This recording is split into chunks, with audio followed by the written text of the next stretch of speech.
want to buy that Porsche car I've been dreaming of and move into my dream house? No landlord will send me a bill. Join the Absa family and let's help you say yes to your dreams with tailored banking solutions from loans, mortgages, credit cards to digital banking and more. Make 2026 the year of yes with Absa. Your story matters.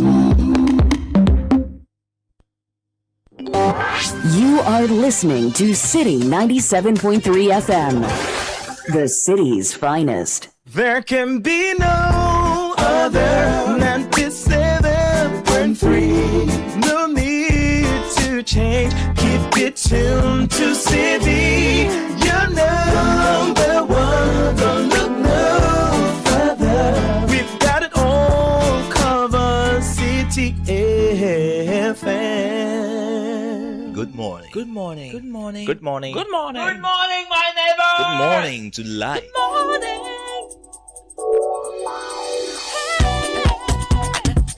Music, talk, inspiration, in perspective. Express yourself. Good morning, my neighbor. Citi FM, your station. It's a refreshing lifestyle. Citi FM 97.3.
The Citi Breakfast Show.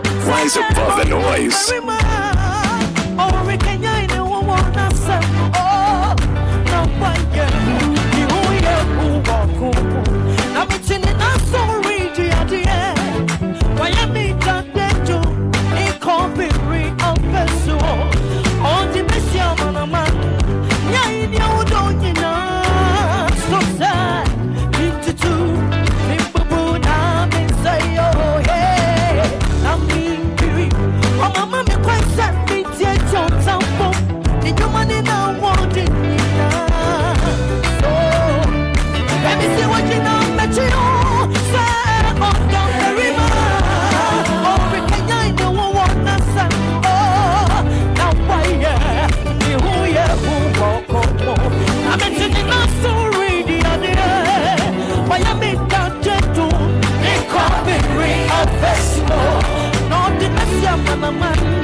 This is the Citi Breakfast Show, the city's biggest conversation.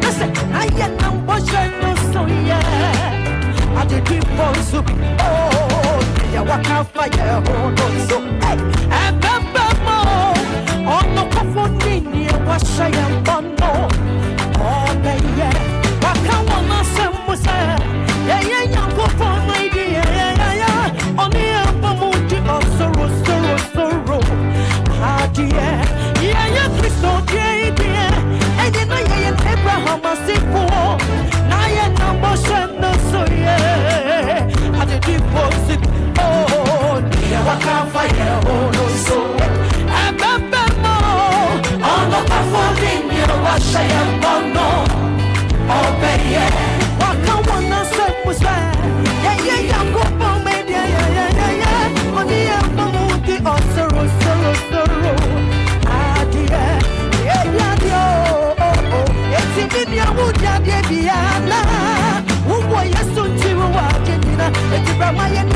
For those who are led by the Spirit of God are the children of God. The Spirit you receive does not make you slaves, so that you live in fear again. Rather, the Spirit you received brought about your adoption to sonship. And by Him we cry, Abba, Father. The Spirit Himself testifies with our spirit that we are God's children. Now, if we are children, then we are heirs, heirs of God and co-heirs with Christ. If indeed we share in His sufferings, in order that we may also share in His glory. Beautiful text. Romans 8:14 to 17, and the 17th verse in particular is where this beautiful song is killed by daughters of glorious Jesus. Indeed, ye dear we are joint heirs with the Father. We are heirs of the Son. We are heirs of the Father, joint heirs with the Son, and we are children of the kingdom. And so seize the opportunity as heir to live kingdom life. You know, anyone who is an heir to any throne walks in authority. And when you meet anything that is untoward, you instruct the right things to be done. You pursue justice where there is unjust things. So this morning we are reminding you that you are not just anybody, you are a citizen of this republic. That makes you enjoy some rights, and it gives you authority also, and it imposes obligations on you. You are a citizen of the kingdom.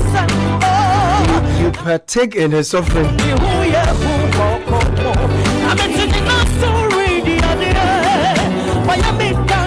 So go ahead and exercise your responsibility.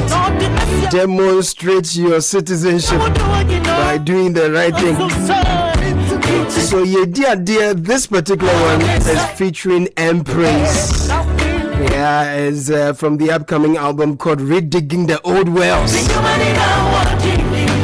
And it's a song that reaffirms our position in Christ Jesus. Welcome to a brand new day. My name is Caleb Kudah. Business Sense is brought to you by ABSA. This is 97.3 Citi FM. The Citi Breakfast Show. We are airborne. 0539986996. Join us at any time. It's an interactive show. Business Sense was brought to you by ABSA. Going green is not just about saving the planet. It can save you real money. So install solar panels, cut down your power costs, get an electric vehicle, reduce what you spend getting around.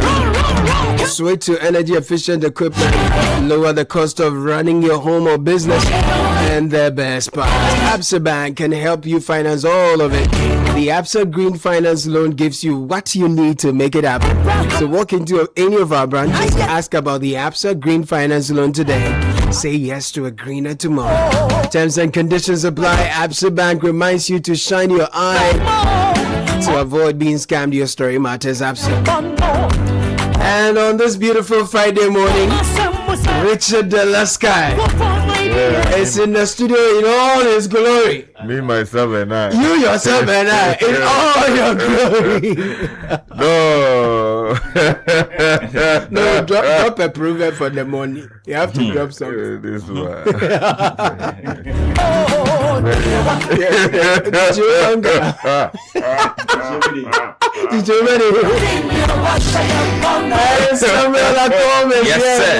Yes, sir. Good morning. Yeah, from and no one's my Yamana to only move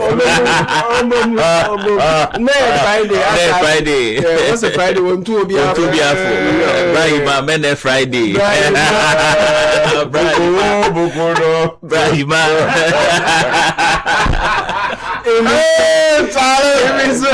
No, I got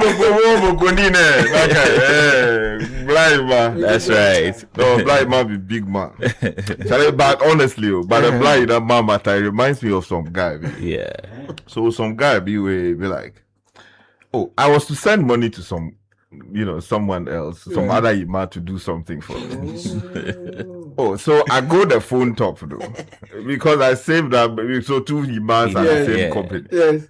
Apparently, the other one had left the company some time ago, so I sent the money. 2 days later, I don't hear nothing from Brian. What they go on? Because ideally, Brian should call, traditionally. And respond, should call and say, Charlie, bro, Charlie, I get them do. So, Charlie, don't. I go Brian say, nothing, come. I thought. This be the evidence. Yeah. Where I found evidence of affidavit. So send out. Charlie, no, this one the Uber. Oh, different address. Charlie, where I go back to my phone, where I now look for a man. You see, say different tema. Charlie, different consider. I can't believe it. Charlie, so where I call him, I call him, man. He said in the right moto. Moto. Yeah, he said in the right moto. Where I tell him, where he say he go call me back. I did where like 1 hour later, where it be like I call the guy back, say Charlie, but what's up? Where he say who be this? Where I say no, my name is Dela and I work at so. We say how are you? Is there anything I can do for you? Where I say he say it be long time, Charlie. We don't. Where I say bro. The money. Charlie, the door where you receive what they happy. You say, I didn't know say it be you where you send the money. But the money, you see, I owe MTN.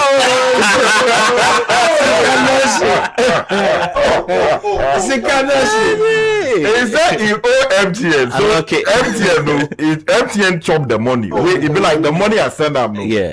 He pay about 90% of yeah. So he left like 100 Ghana. Yeah. Jesus.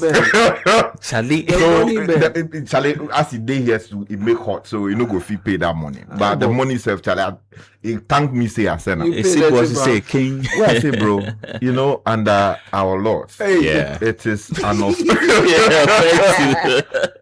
if you are not expecting somebody to send you money, appropriation, in your heart of heart that somebody is not sending you money, and yet you receive money like that. And you didn't even call the person. You use the money. You chop the money. You chop that thing. It is like stealing. So when you say, "Oh no, he didn't have my number," I say, but I sent you the number. So you would have seen my name. That the last guy sent you. So at least you call and say, "Oh, bro, Charlie, this is the situation. I wasn't expecting anything." No, he just chopped that thing. It takes balance in there. Yeah, Charlie. So now I call the guy, the proper email back. Tell him, say, bro, this be the situation. Apologies. So we'll sort ourselves out. Now, the point I'm trying to make with this is that, a lot of dishonesty is happening in the system. Of course, I'm not going to pursue him to pay the money back, for matters of principle. It's some way. But people have got to learn to be honest. That's true. I'm raising this matter because a colleague of mine previously in secondary school also sent me a message yesterday after the matter came up, and said that a cousin was asking for support, so she sent support. Now the cousin, can you imagine the infantry? The cousin then calls back to angry. That by you, why? They can't send me money. Ask for number. Go ask me, say, Charlie, what number we are for? I sent you. They offer support. It's becoming a canker. This ask me which number thing. Because everyone is almost borrowing and they are not paying. Charlie, it's a real challenge. Look, we all owe money in one way or the other because of things we do and all of that. But you see, these things you have to be honest about them. Absolutely. Right? Absolutely. It's a whole menace out there. Someone has come to work for you. You want to pay the person. The person has to now give you an entirely different number. If you assume that the person you are sending the money, the name you have saved, is the person you are sending the money to, sometimes you'll be shocked. Yeah. And most of the taxi drivers, mechanics, all their momo is a woman's number. It's such a huge canker. Yeah. The level of, and this is a country where we are almost every Friday. Today we will go to the mosque. Yes, and the weekend. On the weekend, we'll do all nights today into the weekend. Exactly. We'll go to church on Sunday, and then people will go to the shrine on Saturday, or sometimes on Wednesday, depending on where you are. Yeah. I think this level of dishonesty we have got to stop. Yeah. Okay, let me take you to the Chronicle this morning. Big story says KON Bawumia has played a role in CD stability, but majority towards BOG's open admission. Kojo Ponkruma is here on the front page of the Chronicle. Also on the front page this morning, Sami Jemfi wins appeal against Napo. His photograph is here, and regulate aphrodisiacs now. Pharmacists talking. And some other stories make the front page, including editorial. Let me take you to the Daily Graphic newspaper this morning. Headlines: boost for local oil refineries receive 1 million barrels Jubilee crude allocation. That is there. And Cocoa Board settles 162 million Ghana cedis cocoa bills arrears. And then group demands government intervention on Jonah capital attack. And Santinhio Tumfo 32 is saying that modernize chieftaincy cases adjudication. The News Center says this morning, free speech on trial. Camila Al-Hassan jail term sparks constitutional rights debate. Her photograph is here. Also on the front page this morning, Gold Board pays NACOC some 12.6 million Ghana cedis for gold bust. TUC calls for withdrawal of tribunal's bail, and some other stories on the front page. The Daily Guide newspaper this morning, big headline: TikToker jailed over Mahama 32 cows claim. And still on the front page of the Daily Guide, Court of Appeal overturns 500,000 Ghana cedis damages against Sami Jemfi. The group is saying protect Jonah capital staff in Nigeria. And 12 perish in Gore Konongo crash. And the Parliament 7 party interest that is coming in from Atuguba. The Ghanaian Times says, resetting Ghana tool. Volta Star Textiles to bounce back. The president is assuring the Volta region and the whole of the country, and is seen here wielding a pickaxe and doing some sword cutting ceremony. Also, the front page this morning, make job creation central to policy. NDPC is quoted here as saying, and the troubling one, 12 killed, over 30 injured in Konongo highway crash. Yeah, really sad one there. Let me take you to the Herald newspaper. And selective retirement for energy sector chiefs raises questions as government eyes controversial $700 million oil deal. And 3 nominated for Supreme Court as Mahama shops for new chief justice. Controller and Accountant General Department debunks 11 billion Ghana cedis payment on Accra Kumasi Expressway. And Tema Oil Refinery gets 1 million barrels of Ghana's Jubilee crude oil. Let me take you finally to the Custodian newspaper. Big story: Bawumia's gold reform stabilize cedi. BOG confirms in response to Opon Kruma's questions. Also on the front page this morning, TikToker jailed 1 year for offensive conduct against Mahama. Photograph of the convict is here on the front page in handcuffs. And the MPP refers over 30 constituencies. Oh, Profo Benny.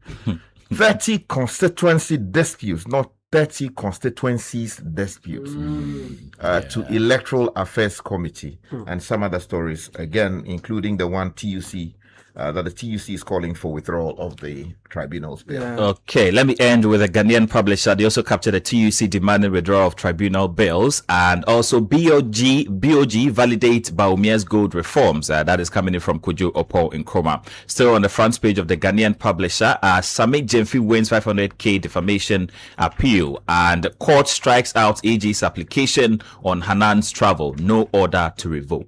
Okay, let me take you online then. So from citynewsroom.com, Ghana's macroeconomic gains threatened by unemployment, weak public services. This is the NDPC speaking. Parliament passes Tribunals Bill 2026 after heated debate. NDC would have suspended Wontumi for attacking party leadership. This is Mustafa Gbande speaking. He's been sharing quite a bit with us on Eyewitness News since last night. Tribunals Bill will create chaos in justice delivery. This is Minority Leader Panyo marking. President Mahama nominates Tony Forson, 2 others to Supreme Court. And Tema Oil Refinery receives 1 million barrels of Jubilee crude for local refining. Sky, you've been asking about the refining details. Yes. We've received 1 million barrels of Jubilee crude for local refining. Tema Oil Refining and Public Trust in Judiciary, greatest asset. This is the Chief Justice speaking. President Mahama has assured that government will recruit 16,000 nurses in 2 batches. Now, when he said this, they were very happy. And then he said the caveat was that they will be sent to underserved areas. Then the whole place was quiet. Why don't they? I think the bottom line is getting employed and saving lives. Absolutely. Now, Wager Children's Hospital to open after Yoko brokers handover due. This is all citynewsroom.com. Quick ones from Channel 1 News Online. 3 teacher unions issue 1-week ultimatum to government over service conditions. Thank you to Asiedun Ketia was solving problems, not campaigning. This is Mustafa Gbandi. Again, TUC is calling for the suspension of the tribunal bill. And there are other stories here as well. Former Justice of the Supreme Court, Tuguba, says Omanebu Amamrutala were principled, incorruptible politicians. There are a host of other things he said at a lecture at Parliament yesterday. It appears the High Street Journal took notice of our conversation yesterday, and they have a feature here, including our rant this morning on the Fan Faho kind of thing. Charlie. It says the second SIM. Oh, Charlie. How Ghanaians are creating debt lines as mobile money loans rewrite the survival economy.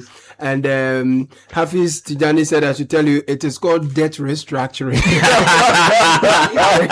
If you go to my journal line this morning, we don't need tribunals anymore. It's not again, shouldn't be again. We don't need tribunals anymore. Minority stages walk out over bill. TUC urges government to halt tribunal bill pending constitutional review. Tema Oil Refinery could ease pressure on the city. This is an economist hailing the structural shift. And the FDA shuts down popular food establishments along Osu Oxford Street over hygiene concerns. Finally, U.S. launches new strikes as Iran says civilian infrastructure hits. This is BBC. Where do you want to start from? Okay, let's take off with this matter having to do with the conviction of... the TikToker? Exactly. The story is the lead story on the front page of the news center.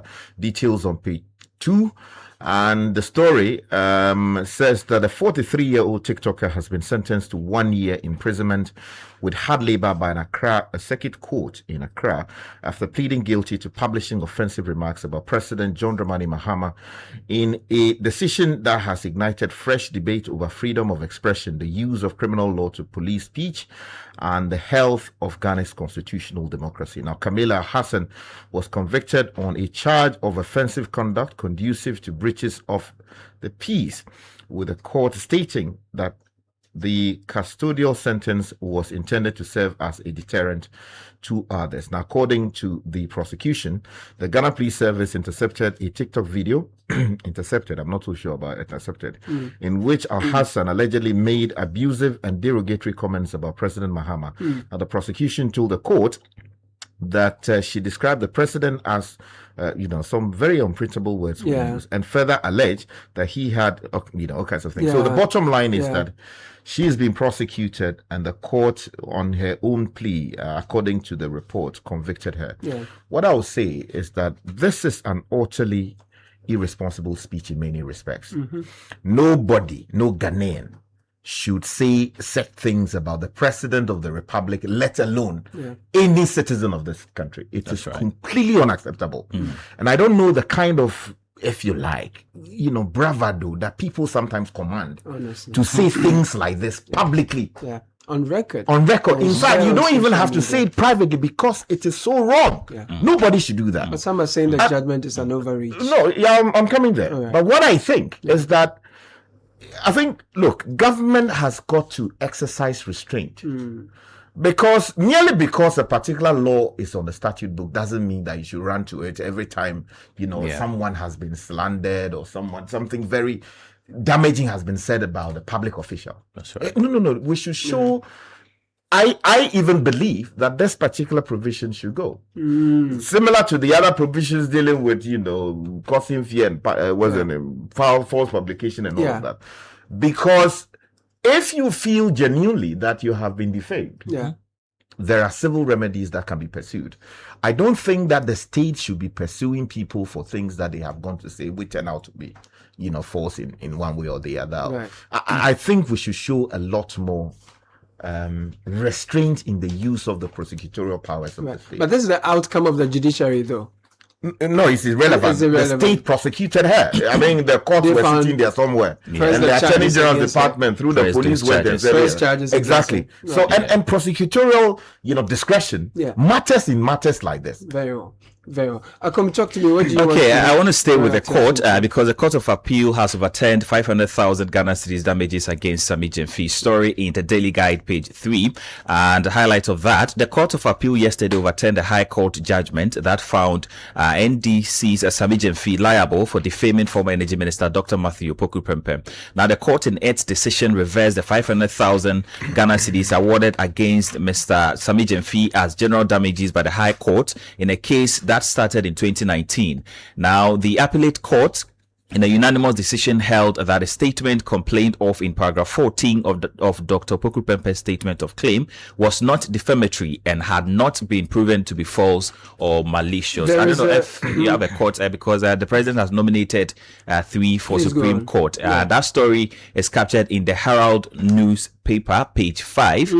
President Mahama has nominated 3 distinguished legal professionals for appointment to Ghana Supreme Court as several senior judges, including Chief Justice Paul Bafo-Boni, prepared to retire from the bench in the coming month. Now, the nominations announced in consultation with the Judicial Council and in accordance with Article 144 of the 19th Constitution are subject to parliamentary approval before the nominees can be sworn into office.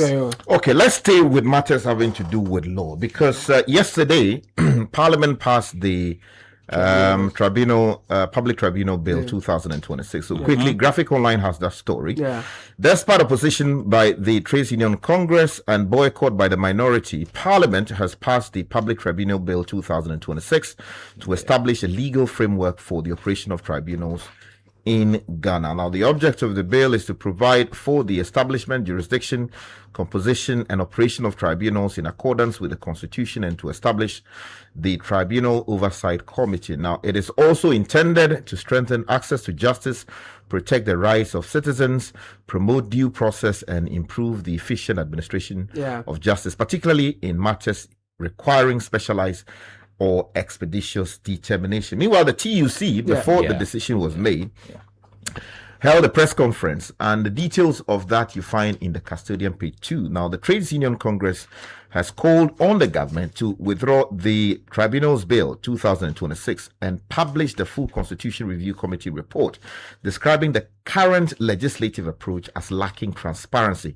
It also argued that the proposed legislation could undermine public confidence in Ghana's justice system and contradict recommendations made by the Constitution Review Committee. Now, there are a number of issues. The minority also raised issues. Yes, that's on my joint line here. We don't need tribunals again, and I think it should be any longer or anymore. Minority stages walk out over the bill. You heard that as background in the story Sky just read, but here's a quote attributed to Apanyo minority leader. This whole exercise is to create a system where people would be pronounced guilty even before their case is properly determined. No established procedure of ensuring fairness, and it is not only the minority that is complaining. So that is that. And if you go to citynewsroom.com, there's a troubling story here. At Akosombo, a teacher has been jailed 12 years.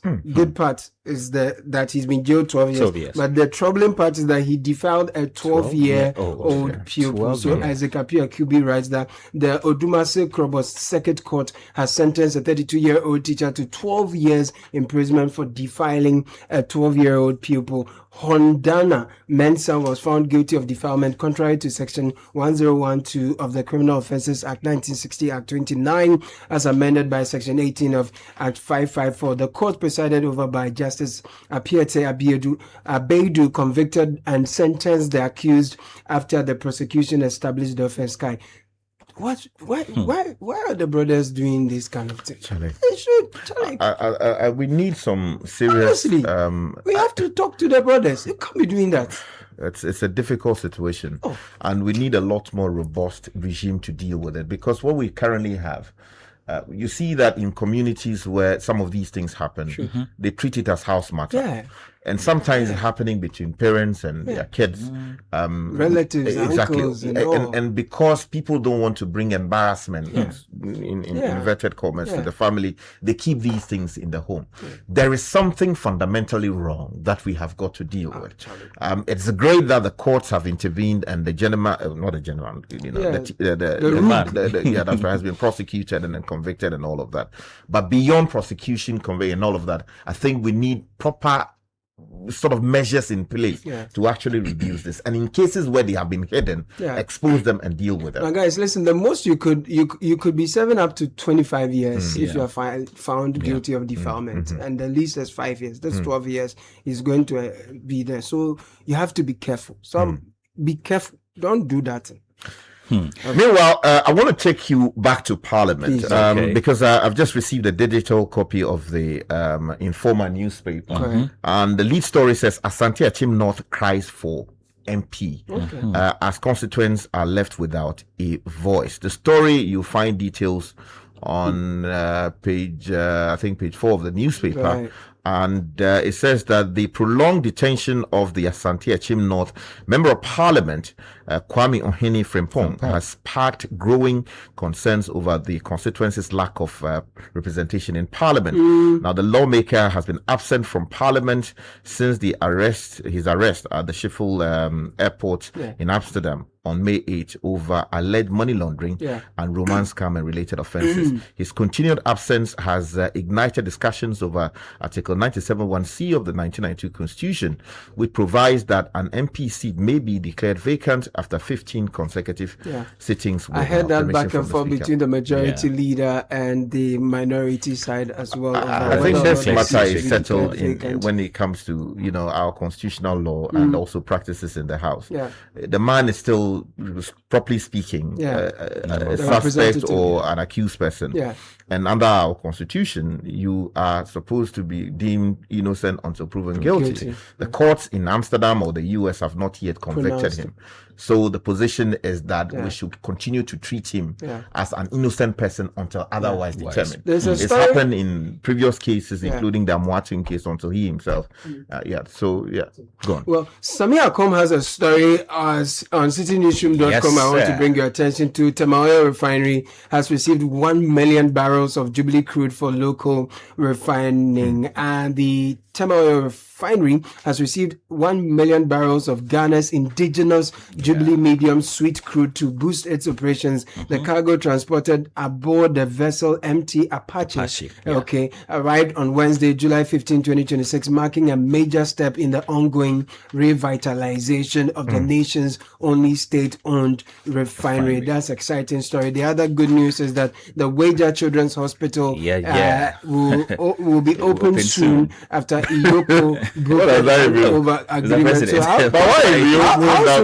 Iyoko is brokering peace between contractor and the ministry. They say they are going to open the thing soon. And then also Volta Star Textiles. The president says that we are going to make it bounce back soon. And that's good news because if it comes back, a lot of people will be engaged. The textile company. In fact, you find the story on page 12 of the Ghanaian Times. Good. And the president is assuring the country, particularly the people of Volta and eastern areas who are covered by this revitalization of the Volta. Yes, it's a great thing. That's a good we one. need to support we it. Look forward we hope that it is sustainable. Absolutely. And the story about the second SIM, how Ghanaians are creating debt lines as mobile money loans with right survivor is on the High Street Journal. You can find details over there. Why you owe somebody? He doesn't want me to read the story. No, I feel like you owe empty. The news review was brought to you. The news review was brought to you by Fidelity Bank. Your salary definitely deserves better. Straight to Fidelity Bank today. Enjoy amazing benefits from lower interest rates, higher loan amounts, and also personalized financial support and a smile that lasts. It's time to switch and smile wider with Fidelity Bank. Learn more. Call us 0800 003355. Fidelity Bank GH is where to visit on our socials. Fidelity Bank, believe with us. Nete Ajaho is ready for the breakfast edition of the Citi Business News. Challenge these days, new level crown. Where did you pass? Me, pass somewhere. I just switched for a better life. I switched for comfort. Look, your salary deserves better. Switch? Yeah. How do you mean? I switched my salary account to Fidelity Bank, and that's my jackpot. I get higher loan amounts with lower interest rates, as well as personalized financial support. They gave me a loan to expand my side hustle, and the terms are just flexible. Wow. Your salary deserves better. Oh, my salary deserves better, Pa. You see the way you are smiling wide? Yes, I will switch and smile wider. Your salary deserves better. Switch to Fidelity Bank today and enjoy lower interest rate, car and home loan, personalized financial support, and a smile that lasts. Switch and smile wider. Fidelity Bank. Believe with us. If I believe with us, Fidelity. If I know I'm on your side, Fidelity. This is the Citi Breakfast Show, the city's biggest conversation. Nete Ajaho is in the studio, ready to serve you the business news. Good morning, Netele. Good morning, Caleb, and you're welcome to the Friday edition of the Citi Business News. It's brought to you by MTN, EcoBank, and Goldgood Energy. Let's get straight to our stories. And the Chamber of Petroleum Consumers has ruled out a fuel shortage despite reports of limited availability of some petroleum products at selected gold outlets. COPEC says the situation is localized and should ease as the affected stations replenish their stocks. Executive Secretary of COPEC, Duncan Amo, has been speaking with Citi Business News. Normally, when you have new prices coming, you get a situation where some of the dealers may want to play all kinds of games. So maybe for today, tomorrow, you may have that situation persist, but I do not see how going into the weekend, consumers would still experience, I didn't find fuel here, I didn't find. What we have in country at the moment is sufficient to go around. There's not a shortage situation as we speak. There's enough fuel in country, and so if you have an OMC have a bit of a challenge, it simply could be that there's pressure on them. And I think that from the indication I get, they will be able to resolve every single outlet, particularly those who have gone up on, volumes or sales volumes. This should be normalizing in the next few hours. There should be no cause for concern or alarm at this point. Duncan Amo is Executive Secretary of the Chamber of Petroleum Consumers. Now, Ghana's rural banking sector has grown into a 26 billion Ghana cedi industry, now serving more than 8 million customers across the country. This remarkable growth has expanded financial inclusion, particularly in underserved communities. All the 147 licensed rural and community banks operating through more than 1,000 branches nationwide are poised to transform banking into an informal sector as they transition into stronger community-focused financial institutions. Here is more from the commemoration of 50 years of rural banking in Ghana. The rural banking sector has played a pivotal role in financing key sectors of the economy, supporting small businesses and bringing formal financial services closer to underserved communities. The governor of the Bank of Ghana says that the central bank will continue to roll out measures to address structural gaps in financial intermediation by expanding the mandate of community-based banking institutions to better serve rapidly urbanizing communities. And let me be plain about what the Bank of Ghana will and will not accept. Community ownership cannot mean weaker governance. Not at all. These institutions must be locally rooted but professionally managed, inclusive in purpose, but prudent in operation, ambitious in reach, but careful with other people's money. The Bank of Ghana's part is to make certain the ground they stand on will hold. The government, for its part, has assured stakeholders of its commitment to creating an enabling environment for community banking to advance this vision in the digital age. Thomas Nyako Ampem is Deputy Finance Minister. The community bank of the future must therefore be more than a lender. It must become a trusted development partner, a digital financial service provider. The future community bank must be a champion of financial literacy. It must be a catalyst for agriculture, a financier of innovation, and a cornerstone of inclusive growth. That is the future we must build together. The Golden Jubilee celebration of rural banking in Ghana brought together pioneers of the sector, members of the Association of Rural Banks, officials of ARB Apex Bank, government representatives, and other key players in the banking industry. The event was held at the Bank Square, Bank of Ghana. That report was filed by my colleague Nik Amarteifio. Now on the interbank market this morning, the dollar is trading at 11 cedis 51 pence worth, the British pound for 15 cedis 57 pence worth, and the euro for 13 cedis 17 pence worth. And that's it for the breakfast edition of the City Business News. It was brought to you by MTN, EcoBank, and Girl Good Energy. I am Netilinete Ajaho. Have a good business day. Your attention, please. Flight C8 has been delayed. Again. Madam, can you please point me to the water fountain? And please watch my back and phone whilst I'm gone. You can be a traveler with infinite worries. Hello, Mr. Anand. Your lounge access is ready and your seat is warm. Or you can be a traveler with infinite privileges. Champagne, sir?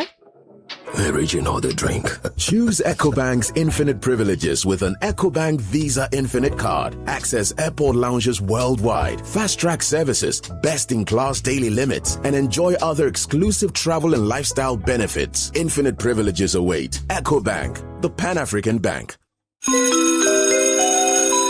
Introducing Ghana's leading pay-as-you-copy photocopier leasing company. Lease an A4, A3, heavy-duty or production machine and pay for only the copies made, or design your own payment plan. Simple and tietia. That's not all. Incredibly, toners, repairs, maintenance, follow-me printing, centralized tracking all come free of charge. Remember, financial prudence is the name of the game. Folks, forget about the expensive gimmicks and be smart. Join the hundreds of satisfied clients across all the 16 regions and every sector of the economy and save over 60% of your printing costs. Visit us at www.valexlease.com or call 0244-644048. Be prudent and lease a copier. Terms and conditions apply. Valex Lease is a wholly owned Ghanaian company. Valex Lease, affordable document management solutions.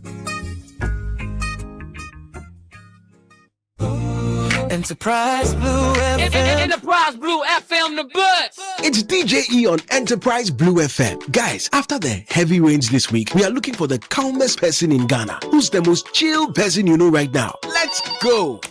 DJ, it has to be Mansa. Look, the flood entered her house and completely submerged her car. Next thing I see on her WhatsApp status, she's smiling and sipping tea on her balcony. Like me, I'll be crying, but she's totally relaxed. DJE, it's true. Mansa's home and car are destroyed, but this girl is not stressing at all. She just tells us everything is under control. Hey, Mansa, how? Wow, Mansa, we need your secret too. They say Entoa, but when unexpected floods strike, we've got you covered. At Enterprise Insurance, with over 100 years of experience, we say whether it's home, motor, travel, or insurance for your business, Entoa, if it happens, chill. Enterprise, your advantage.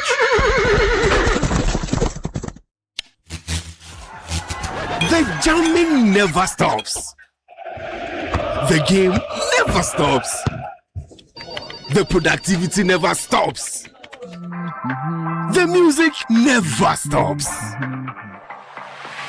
At G&J, we keep your world powered with reliable generators, solar energy, and UPS solutions, so the power never stops. Your go-to for total energy solutions, making sure you work, thrive, and live life uninterrupted. Visit our website, gjtechghana.com, or call us on 0302-689-178 or 179 or 0202-222-220. G&J, your energy partner.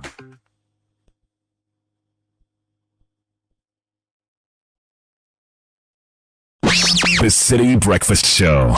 Rise above the noise. L to the L to the L to the L. Hey.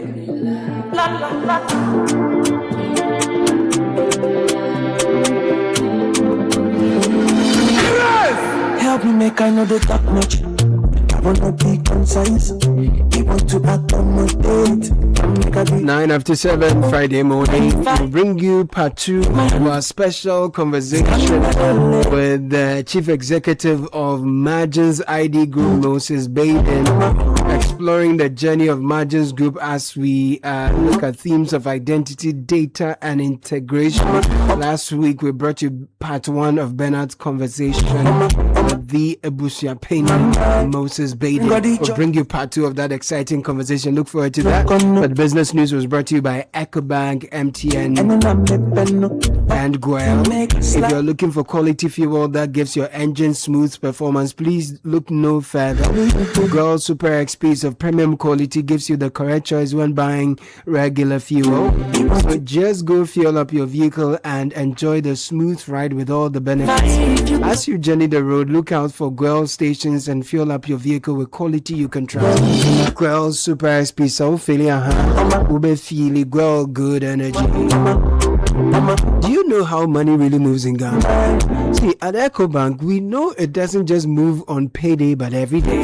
Connecting you to the people who matter most, EcoBank provides one seamless banking experience across 34 African countries. Our digital platforms instantly connect people, businesses, and opportunities across the entire continent. Pay bills, transfer funds, and manage your finances anytime, anywhere. Just download the EcoBank mobile app, dial *770# or use EcoBank online and our nationwide ATMs. EcoBank is the Pan-African brand. MTN just brought the prices down and the speeds up on MTN Fiber for home, and your whole household is about to feel it. Movie nights that don't buffer, school assignments that submit on time, work calls that don't drop, and your side hustle running smooth in the background. 3 unlimited speed tiers, one amazing network. 100 megabytes per second for 299 Ghana cedis, 300 megabytes per second for 444 Ghana cedis, 500 megabytes per second for 999 Ghana cedis, all per month. So pick what fits your family, okay? No data caps, no slowdowns, just fiber built for real life. MTN Fiber for home, your speed, your home, your choice. Only MTN, everywhere you go. Now I'll bring you Business Edition in a bit. But you know that the recent floods have left many families counting their losses. Damaged homes, flooded vehicles, disrupted businesses and all. But Mansa dear, all the damage hit her. She has one less thing to worry about. She had the right insurance cover with Enterprise Insurance. They say Antuwada, but with Enterprise Insurance, we say Atuwada. If it happens to you, chill, because we've got you covered. Don't wait for the unexpected to catch you off guard. Secure your home, car, travel, business, and all today with our innovative insurance solutions. Enterprise Insurance is certainly your advantage. Let me tell you about Valex Lease Equip Limited, the affordable document management solution Ghana has, a wholly owned Ghanaian company that is making document management super easy. They are saying you don't need to buy a multifunctional photocopier, just lease it. And then you can pay as you copy and print or design your own payment plan. That's really cool. Lease an A4, A3 heavy-duty MFP with sorter stapler finisher and production machine with sorter stapler finisher. You will enjoy free toners, cartridges, repairs, maintenance, follow me printing, centralized monitoring of all staff and nationwide coverage. Don't forget, forget about the unnecessary expensive gimmicks and save yourself over 60% on cost. ValexLease.com is where to visit online. Call us today, 0244 644 048. If you want to invest wisely, you need to invest with Lesheho. If you are ready to power up your finances, you need to invest with Lesheho.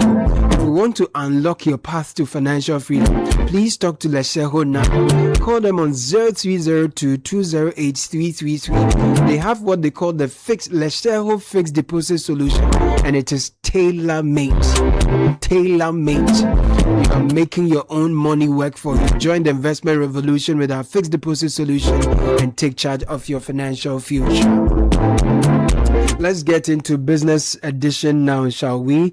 Bernard Avle speaks with the founder and CEO of Margins ID Group, Moses Bading. You know the latest. They've made major inroads into the Gambia. Now, commissioned to roll out their national identity data center. So Bernard has a sweeping conversation with him across several themes, specifically relating to data integration and all of that. So enjoy that. We'll be right back.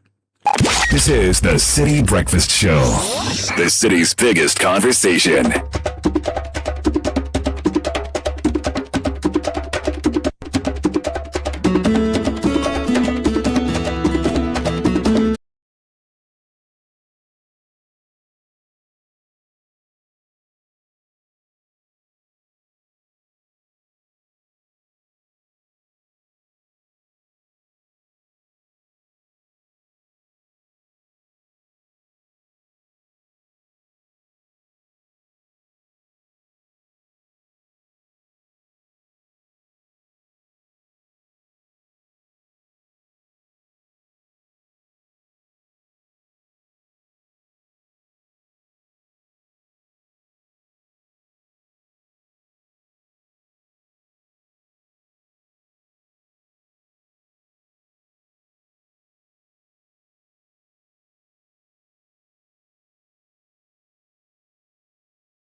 Welcome to another edition of the Citi Business Edition. This is the second part of our conversation with Moses Bading. We've been reflecting on their foray into the Gambia, launching a very exciting project called the GAM ID, which went live, and they also launched the new center where all of this will be put together. It's called the Sir Dawuda Jawara International Conference Center, where they inaugurated the National Identity Management Center.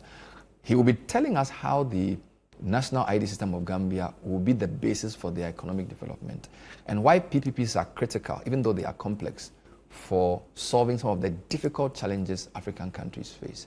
And he ends on a very optimistic note. He thinks this is Africa's time, and our governments must support our private companies to solve our problems in a sustainable way. All this and more in this second part. So we thought, okay, this is not doable. Governments can never pay for this. So why don't we conceptualize, design, build, and finance what we think will work? And what were the lessons that we learned from the first exercise? Mm-hmm. Lesson number one was that the way that the Western people had designed the system was as if we're in Europe.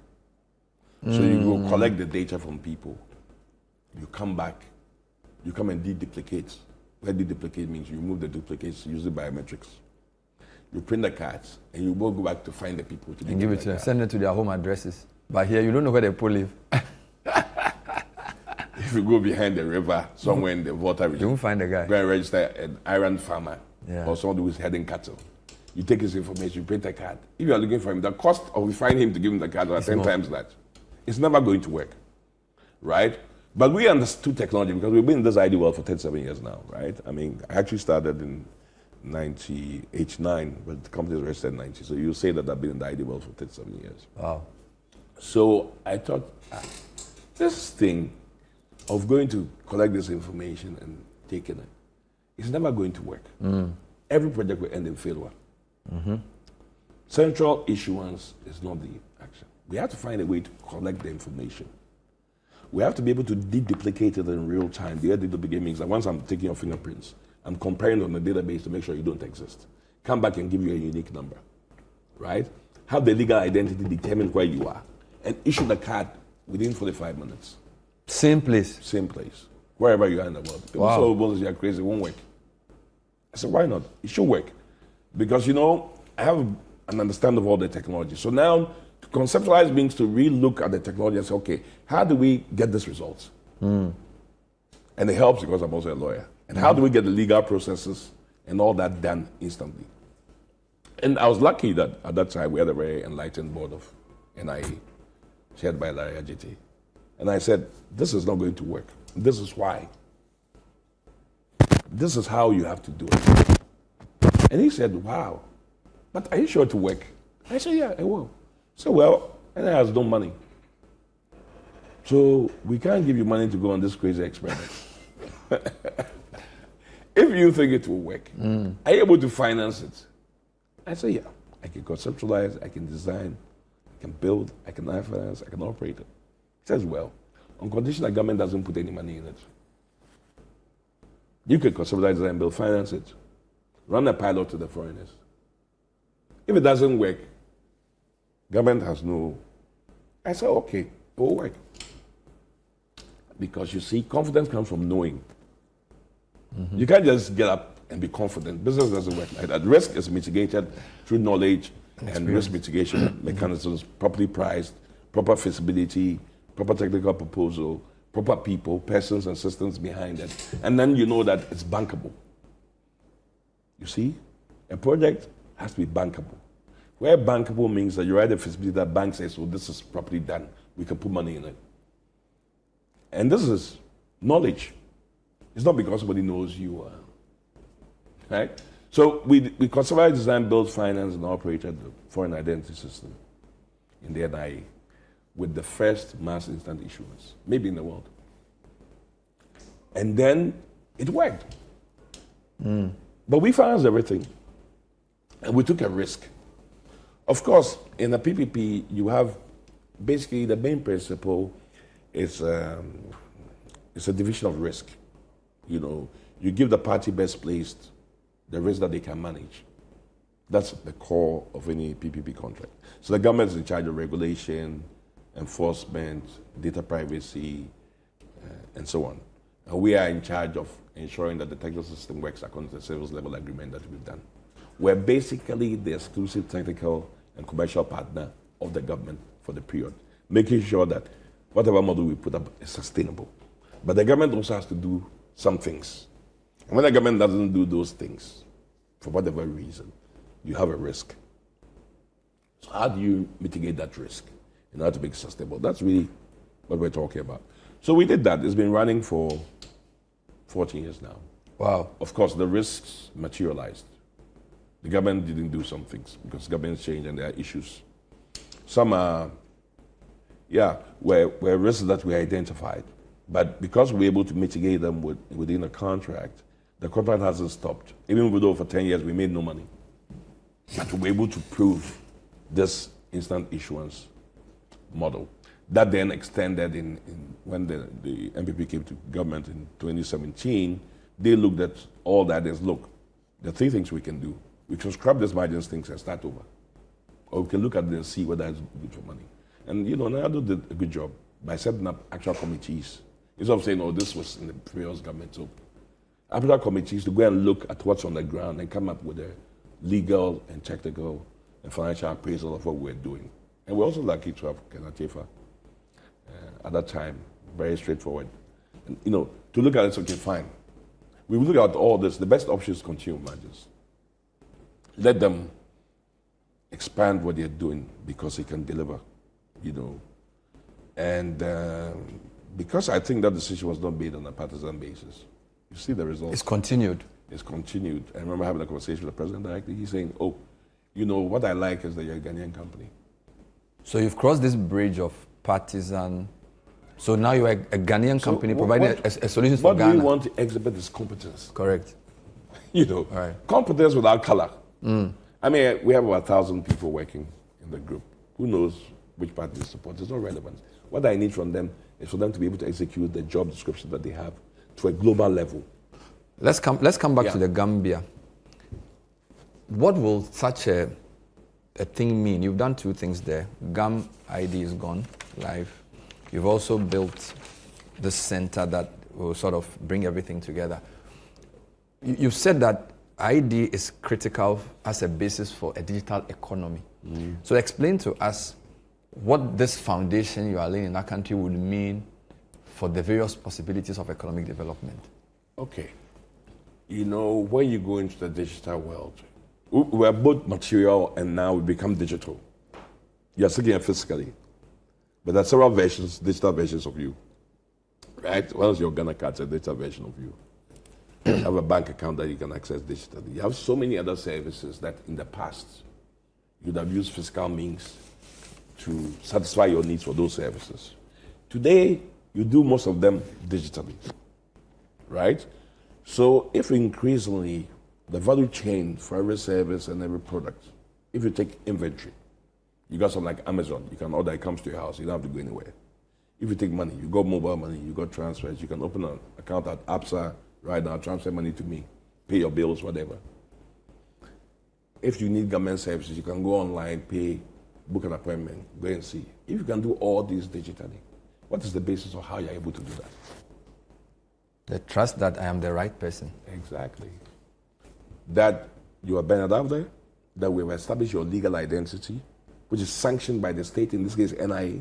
You bring to an interview, they look at your father's birth, your birth certificate, your passport.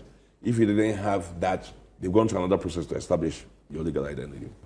So in Gambia, like in Ghana, like in all other African countries, if we're going to do e-services, digital service, whether it's education, medicine, telemedicine, and so on, we need to establish first this indisputable Nik identifier resting on a legal foundation that shows that you're who you are. Once we can do that, and we give you a digital avatar of yourself, you can use that digital avatar to enter the digital space. Mm-hmm. Now, the other thing that you have to take into account is that because we're still physical, we need to open channels that allows us to identify ourselves, whether there's power, there's no power, whether there's a network, there's not a network, and how we access the service. And that's where the African situation comes in. Because if you're on a border and there's a flood or there's Al-Qaeda and you're Ghanaian and you want to go to Gambia and say, I'm Ghanaian, and there's no network, how do you show that you're Ghanaian? You can't have a border solution that does not have a solution for you. Because your fingerprints are on your card and your face and your iris as well as your card. In Gambia, in Ghana, you can go to the border, we can read the card in real time, we can compare it to your fingerprint and say you are on a device that's not connected to anything. Someone has to write software, someone has to design that device to suit that condition. Not to go and put somewhere so you connect on the net and it's on your phone. What if your phone battery goes off? So you have an electronic ID, you have a digital ID. In Gambia, we haven't bought an electronic ID, a digital ID that allows you to use your phone to verify yourself. But if your battery goes off, you also have a card. And if there's no card and there's no phone, you have your fingerprints in every situation. So it's an improvement of what we've done here. So what they would do for Gambia is to build that foundation to accelerate socio-economic and political expansion and refinements and transparency and speed. And the digital economy should grow exponentially. Wow. By the way, how excited was the Gambian leader? I have seen some of the footage of the speech he gave, the Interior Ministry. And what kind of country is the Gambia for this type of expansion to? I mean, Ghana has 32 odd million people. How ready is Gambia to benefit from such a... You know, in Gambia, it's not such a big country per se, but it's a very exciting and interesting country that Margins is happy to be in, because the president is unashamedly Pan-African. Okay. Unashamedly. Okay. Pan-African. So he's excited. And it's very excited that, you know, an African company, especially Ghana, because of our long-standing relationship since independence, is doing this. And he believes, and he's told me personally, if I had a conversation with him after the opening, where he says that it's about time that Africa started trading with itself. You know, and in the areas of technology is key. And he's happy that a company like Margins is in Gambia. You know, and when the Gambians start coming, so we wish we had a company like that in our country. Because it's also about sovereignty. This system that we're building for them is owned by Gambia. Correct. It's not on some cloud that somebody can exploit. You understand me? You can put it on a cloud, but who actually has access to the cloud? Gambians have the data. So what is the equivalent of the NIA that we have for them? It's the ICE is run by immigration. Immigration, okay. So of course. Actually, you know, this is at the confluence of security and digital innovation, both. So some countries put it under digital economy and communication. Some under interior. So this is interior and immigration. Both are relevant. It depends on the architecture. Yeah. In Gambia, it's a security issue to establish your identity and to control it, and then make it available to the other parties who can innovate in whatever ecosystem they are in. In Ghana, it's also now come to Nigeria. Before it used to be under the presidency, and there was talk about it going into the digital economy. It doesn't really matter where it is. It depends on how you understand this foundation's use. You know, so the Gambians. The good thing about Ghana is that even though we've been at the pain of death and sometimes we're unpaid for years and it's a problem, is that we saw beyond that. You know, I mean, that we could build, if we could build in Ghana what was in our minds as a company, we could demonstrate how it works. Because the thing about IT is that people say, oh, you're African, are you sure this will work? You know, but consistently, different governments, if you take it from even Kufuor's time, to Mills, and the Mills we do films, and the Mahama we got the first approvals, and Akufo-Addo we got a whole new PPP done. Under the drive from Dr. Baumia, we were able to go very far. With the new NDC, the president is openly advocating for us, even in different countries. John Mahama himself is advocating in different countries. And this should continue as continuum. When it comes to Ghana business, we shouldn't put any partisanship in it. If we can get there, I mean, they are talking about indigenizing certain areas. Of course, we have to use our brains, right? To do the right. I mean, it's not something that's debatable. Yeah. Whether it's gold or we should indigenize it. But there must be rules and transparency and governance. The people have trust in the system. Now, this new system is building trust, because it removes a lot of the human interaction that create these problems. But it's going to be a battle. So in a sense, trust is the currency of business. You know, when during those times, there was a committee of parliament that came to ICPS, the factory, and I did a presentation to them. Both sides of the house, you know, on the same tangent I'm talking to you about. And the comment they said, wow, we didn't know all this. You know, and you know, the Honorable Attorney General now, when the Ghanaian had said that, wow, this will be like clean society. The clean society is a threat to people. To some people. To the dark forces. It's hope for the masses who want to progress. So in Gambia, because the Gambians were able to come here, because they were able to see what is possible in Ghana, because they desire to have a forward-looking digital foundation to go to the digital world, because the leadership, the ministers, the president understand, because they've had a lot of interactions with me and they can see. I can see that we can make a bigger impact. It's only 5 million people. But can you imagine what transformation you can do for 5 million people in the shortest possible time? Give it 60 months. If the political will is there, you just watch the space. Some people have expressed concern, not even in relation to Gambia, generally that why should a private company be involved in national identity systems? Because they feel like government is government. By a private company, we don't know what they will do. Leadership could change. They could have different motives. How do you respond to that? Oh, I mean, like I said, every PPP is about risks. So it's the apportionment of risk. If the private sector has a risk, the private sector can use people's data, can do that. You make sure that you mitigate that risk. At the end of the day, it's the results that matter. I mean, I could say that, I mean, imagine we're in different forms in about 8 different countries. We're not even just an African company. You know, we are also a global company. My main partner is Danish. Has been for years. Majority of the company is owned by Ghanaians. And we build in several places, in Silicon Valley, and in Europe, in Asia. We design and build the things that we want to build. Sometimes we design, we take to people to build for us what they want. They don't even know what we're doing with it. And we use it to solve problems. The private sector, when it takes risk, ensures that there's efficiency and effectiveness. So in the PPP, what I realized from the first Ghana National ID contract is that if you say that you're going to buy a system, you just buy it, the guy gives it to you and goes.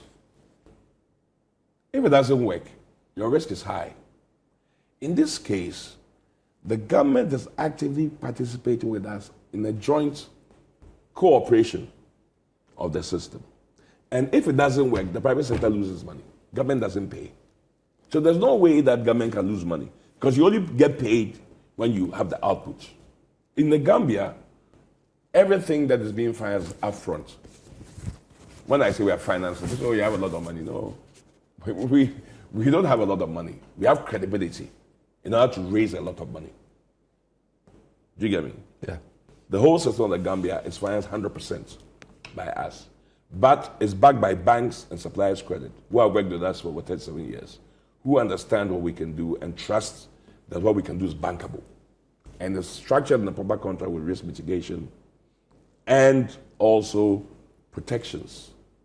But the fact that banks internationally and foreign suppliers credit and even governments are willing to finance it means that it makes sense, right? It's a real world. People finance because it's bankable, not because they like you. But of course, it also means trust, track record, transparency, meeting a certain governance threshold, a certain transparent way of doing business reporting, accounting, and so on. That credibility allows us to finance it, not because we're financing it from our pocket, but because it's bankable. Now, we will deliver that output even though we are private sector parties. But we're training Gambians because it's a sovereign national asset. We're working with the Gambians. The data is owned by Gambians. So you're training Gambians to run it? In fact, the head of IMS Gambia is Gambian. Okay. He's been embedded in Ghana for a long time. He's smart. He knows what he's doing. And I don't see myself as only Ghanaian. I see myself as African. Basically. Who cares whether it's Gambia or Ghana? I'm African. And I'm passionate about changing the narrative for Africa. So irrespective of what country I'm in, we're building Africa. Do you see PPPs working outside identity into roads, into health? Because it seems as if there's a huge financing gap for many of the important things we need in this continent. The problem with PPPs is that they're very complex. They are very complex. I mean, I've had near-death experiences. Let me not say that. It's very easy to scaring do. us. No. I've had my things sold. I've been in debt. I'm still in debt. But you have to be really determined to do it properly. If you don't do it properly, it brings about a lot of liabilities for the government. And the governments need to strengthen the capacity.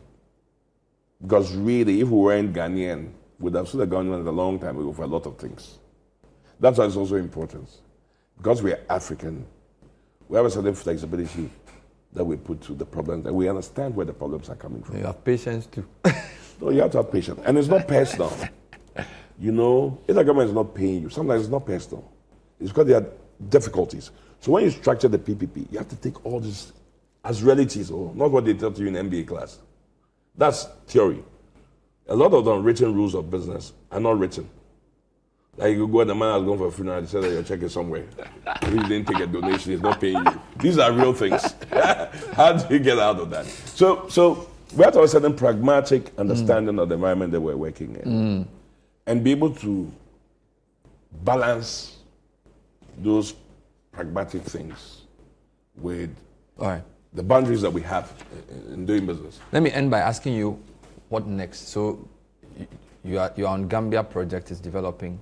Are there any things you're doing in other African countries? What's the outlook for the continent? I mean, for margins. We are trying to solve a problem. And we're learning as we go along. We've done several projects in different countries. And there are some countries that I can't say because we're in the middle of discussions. The Ghana government is backing us very strongly. The president himself is speaking to other presidents and vouching for us. Wow. Yeah. Vouching for us, which is as it should be. Of course. Because this is what all serious countries do.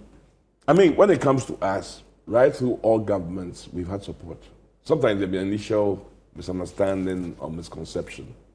But generally, from Rawlings to John Mahama, from Nanado to Balmia, we've generally had support. Sometimes the support has been more, so you can see that it moves the needle. But there's always been support, no matter what. And I wish this for all Ghanaian companies, that we see companies as productive entities that can create employment, pay real salaries, and solve our unemployment problem. Governments, no matter the political propaganda, sometimes they can't create real jobs because the jobs are not sustainable. But these digital jobs, they are international. If you hire somebody from Ghana, you pay him the same as you pay somebody in America. And they're expensive. And as long as people can deliver and people can train other people, you build capacity. You know, sometimes you sound like an idealist, but it's actually common sense. You know. So in Gambia, we think that with the kind of enthusiasm that the president has, with the kind of support that we have from our own government, and with the kind of experience, that's I mean, experience that we have, they're going to have the best of systems. That would take them into the digital age even faster than Ghana is doing, and with no bottlenecks. We can only look forward to the future. Thank you, Moses. We've been speaking to the founder and CEO of the Margins Group, Moses Bading, who's very effusive about the hopes for the continent, very Pan-African as well. The Republic of Gambia officially launched their GAM ID, its National Identity Management System, and they also launched the National Identity Management Center. And a Ghanaian company was the brain behind this in a partnership with the government and the people of the Gambia. And he says, watch this space, a lot more happening in future. We've been speaking to him over the past 2 editions of the Citi Business Edition, just reflecting on the journey of the Margins Group, the importance of Ghanaian multinationals, the role of government in partnering Ghanaian companies in PPPs, and basically building a Ghanaian way of working, and also the importance of identity as a basis for trust and development. All of those we've mixed up in these conversations. We hope you've learned something new watching and listening to us. We'll see you next time. Have a great business day.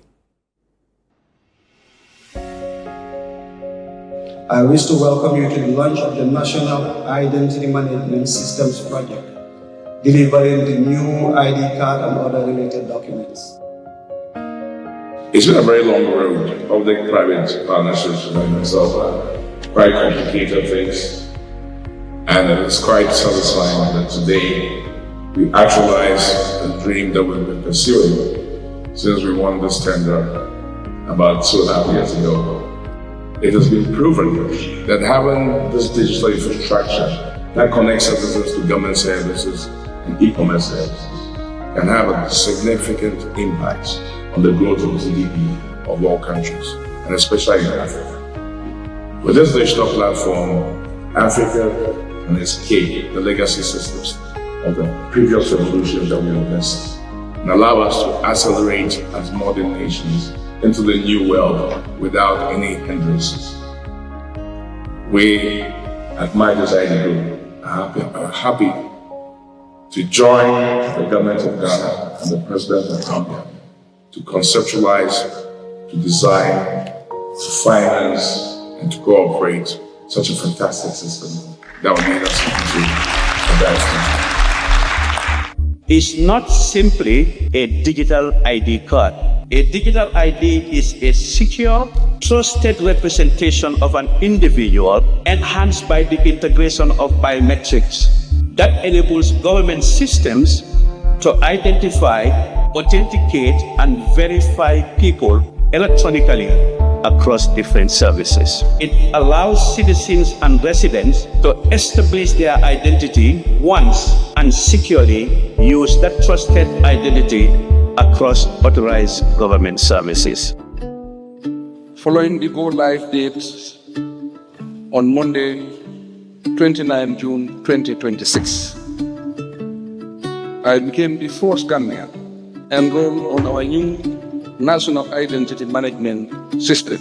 Within minutes, I received my fully personalized national ID card.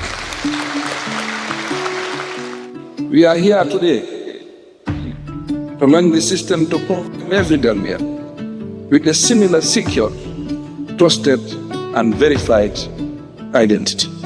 For the first time in our history, the Gambia is establishing a unified trusted national identity. This project is the outcome of a public-private partnership between the government, represented by the Ministry of Interior, and Margins ID Systems Applications Limited. From today, Gambians aged 18 years and above can register and receive new dual interface biometric ECOWAS identification card instant, developed to last for 10 years. The data of every Ghanaian will remain within our borders, governed by our laws and protected by our institutions. No one else can hold claim to the identity of our people. Let us create a more secure, more connected, more prosperous, and better prepared Gambia for the challenges and opportunities of the 21st century. It is my singular honor and privilege to officially launch the National Identity Management System.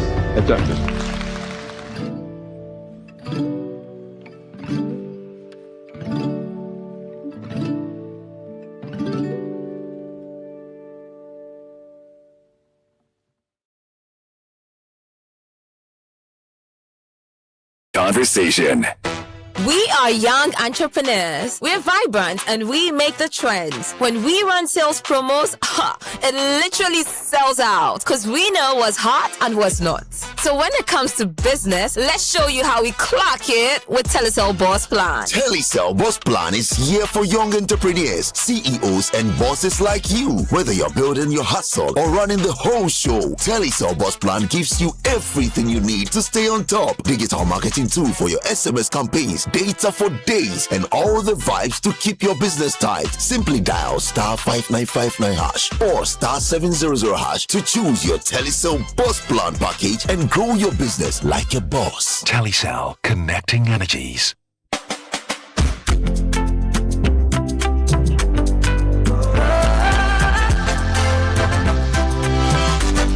From the heart of Africa we stand,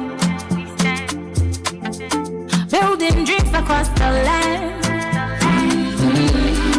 Every step we did aside, helping you rise, taking you higher. Strong as a group, close as a partner. Bank of Africa lifting you higher. African Bank with global reach. BOA make your future glow. Strong as a group, close as a partner. Bank of Africa lifting you higher. African Bank with global reach. BOA make your future glow.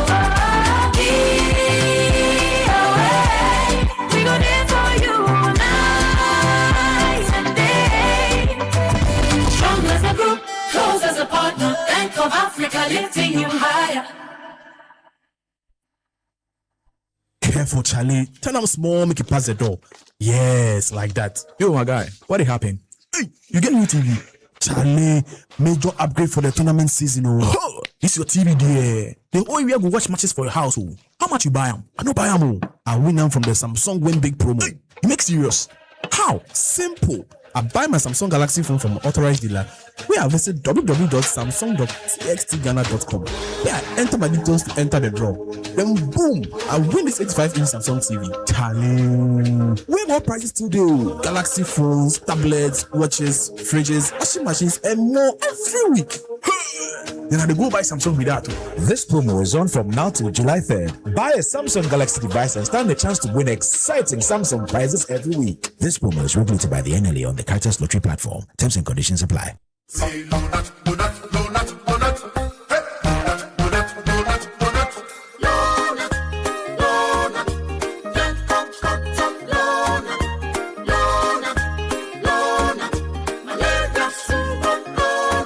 Everybody follow not sa malaria. A 3D till no not now. Malaria chill.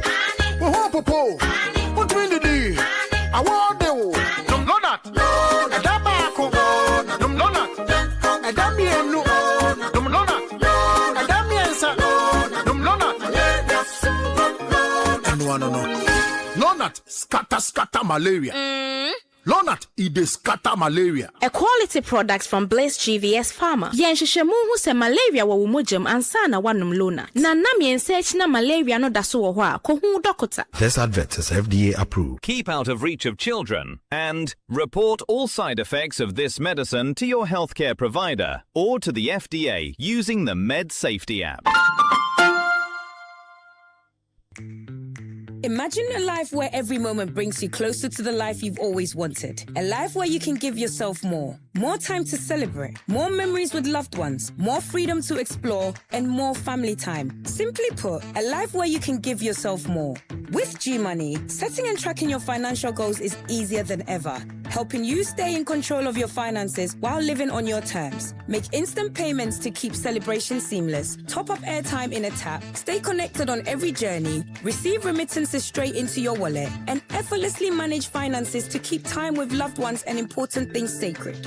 Life doesn't have to be complicated. Give yourself more control, more freedom, more life with G-Money. Dial *488# or download the app and explore the new G-Money today. G-Money, give yourself more.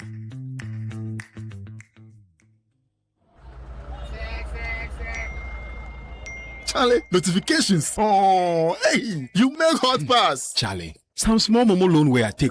Deadline be last week. They know they allow me breathe. You why you for breathe? Hey, guy, we can't talk that. You they go take money. Time catch. You know they won't pay back. Huh? You know say no they end with you, right? You pay back, the next person self get chance. Somebody will really they need that.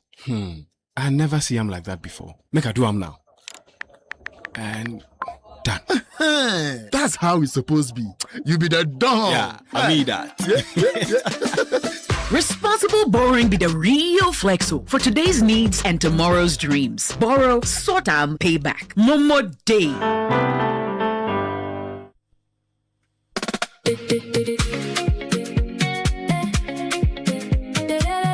A king was born today.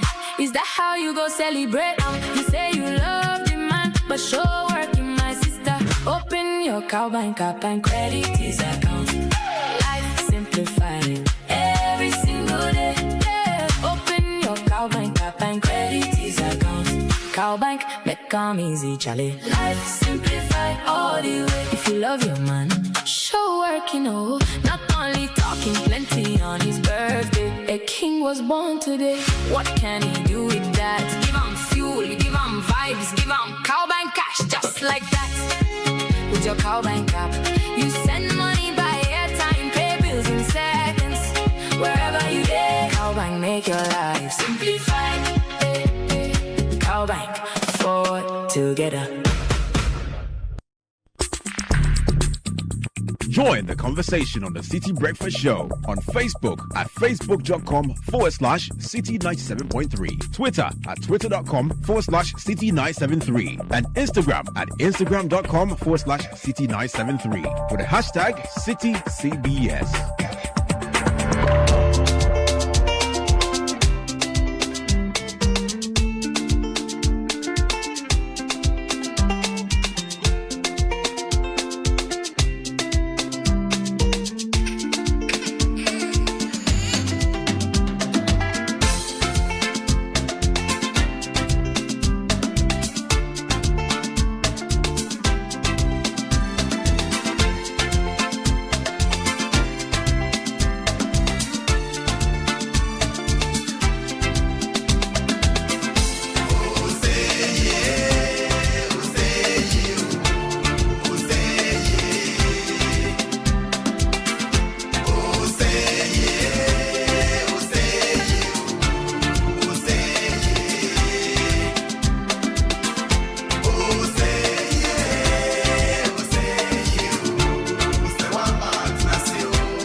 7:55 Rex Gemfi. I'll say you. I'll say you. It's a beautiful sound I love so much. 0539 986 996 0539 986 996 0539 986 996. That's the number. Get interactive. Let's hear you. Let's celebrate you. Let's highlight your concerns.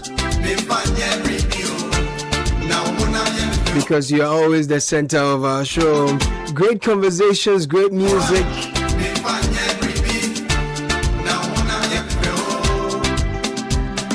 Heartwarming moments all coming up.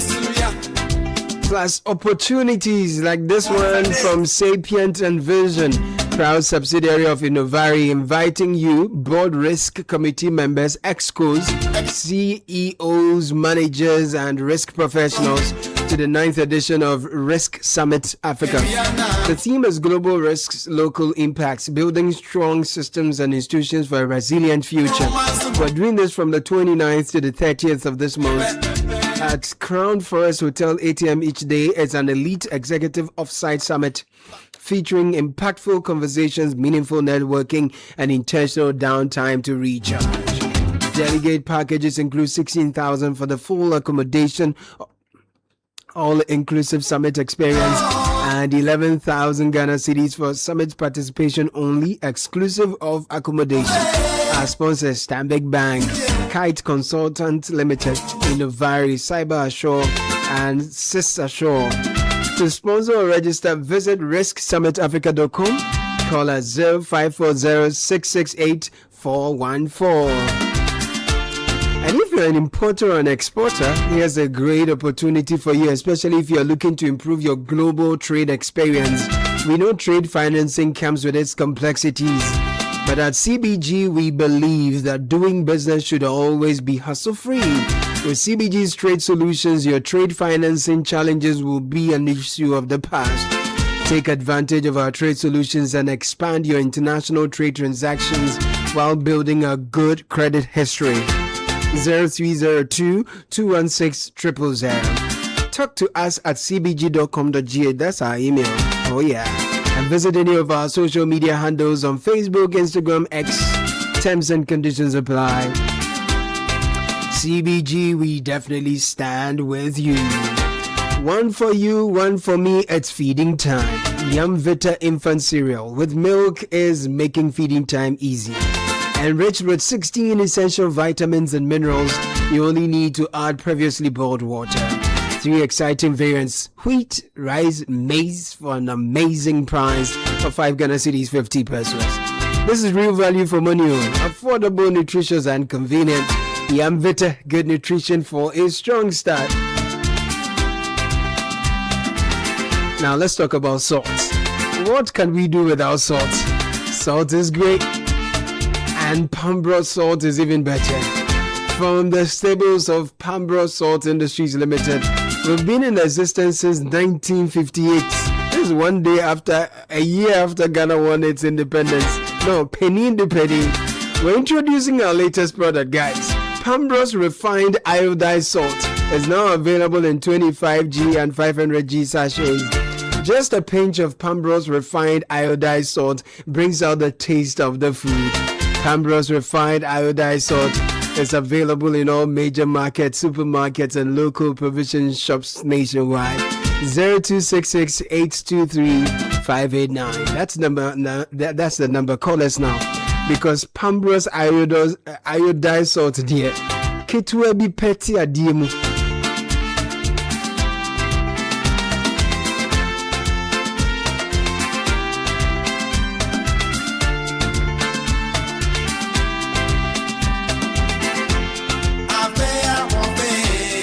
And to Mrs. Teresa Kujo, sweet mother of ICGC Calvary Temple Sakumono, we celebrate you as you celebrate your birthday today.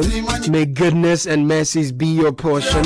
This is from Mrs. Samachuku and the Mothers of Zion.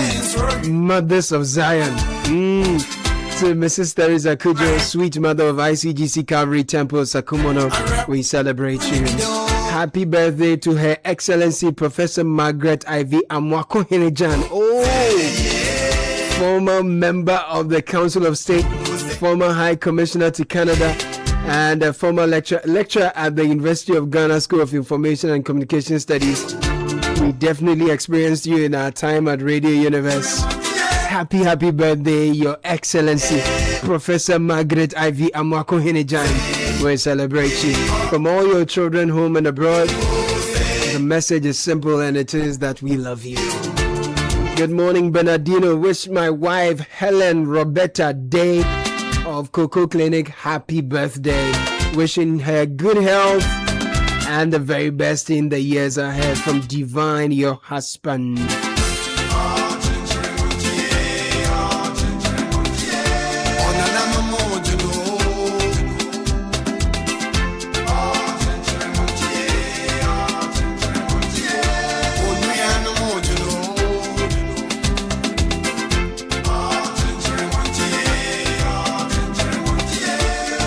Happy birthday, 40th, my love, Benjamin Ofori Esquire. You are my best confidant, my greatest cheerleader. Thank you for loving me so selflessly, supporting my dreams and leading our family with wisdom, kindness, and grace. As you step into this beautiful new chapter, I pray that every dream you've quietly carried in your heart finds its fulfillment. May God enlarge your territory, bless the works of your hand, protect you, and surround you with his favor in every season. May he grant you long life, good health, and success beyond your imagination. May your best years truly begin at 40. I love you today. I love you tomorrow. I love you always. And this is from your wife, Nina, and the kids. To Benjamin Ofori Esquire. Hey, Council Esquire. And no Pampani. Oh my God. Large up yourself. Happy birthday to brother Patrick Jonko. Happy glorious birthday to you. And this is coming from Jones the boy. My brother from the west side joins us in the studio. Yeah. Yao Minta. Kudah. Azay. What's up? No, Okodwa. Now, stay to know why and then. Oh, Webuna. Oh, when you're the man. No, Yao Minta is in for kickoff. And I go to know, so what's what the ILI soup? Oh, good now. Oh, good. No, free Portugal.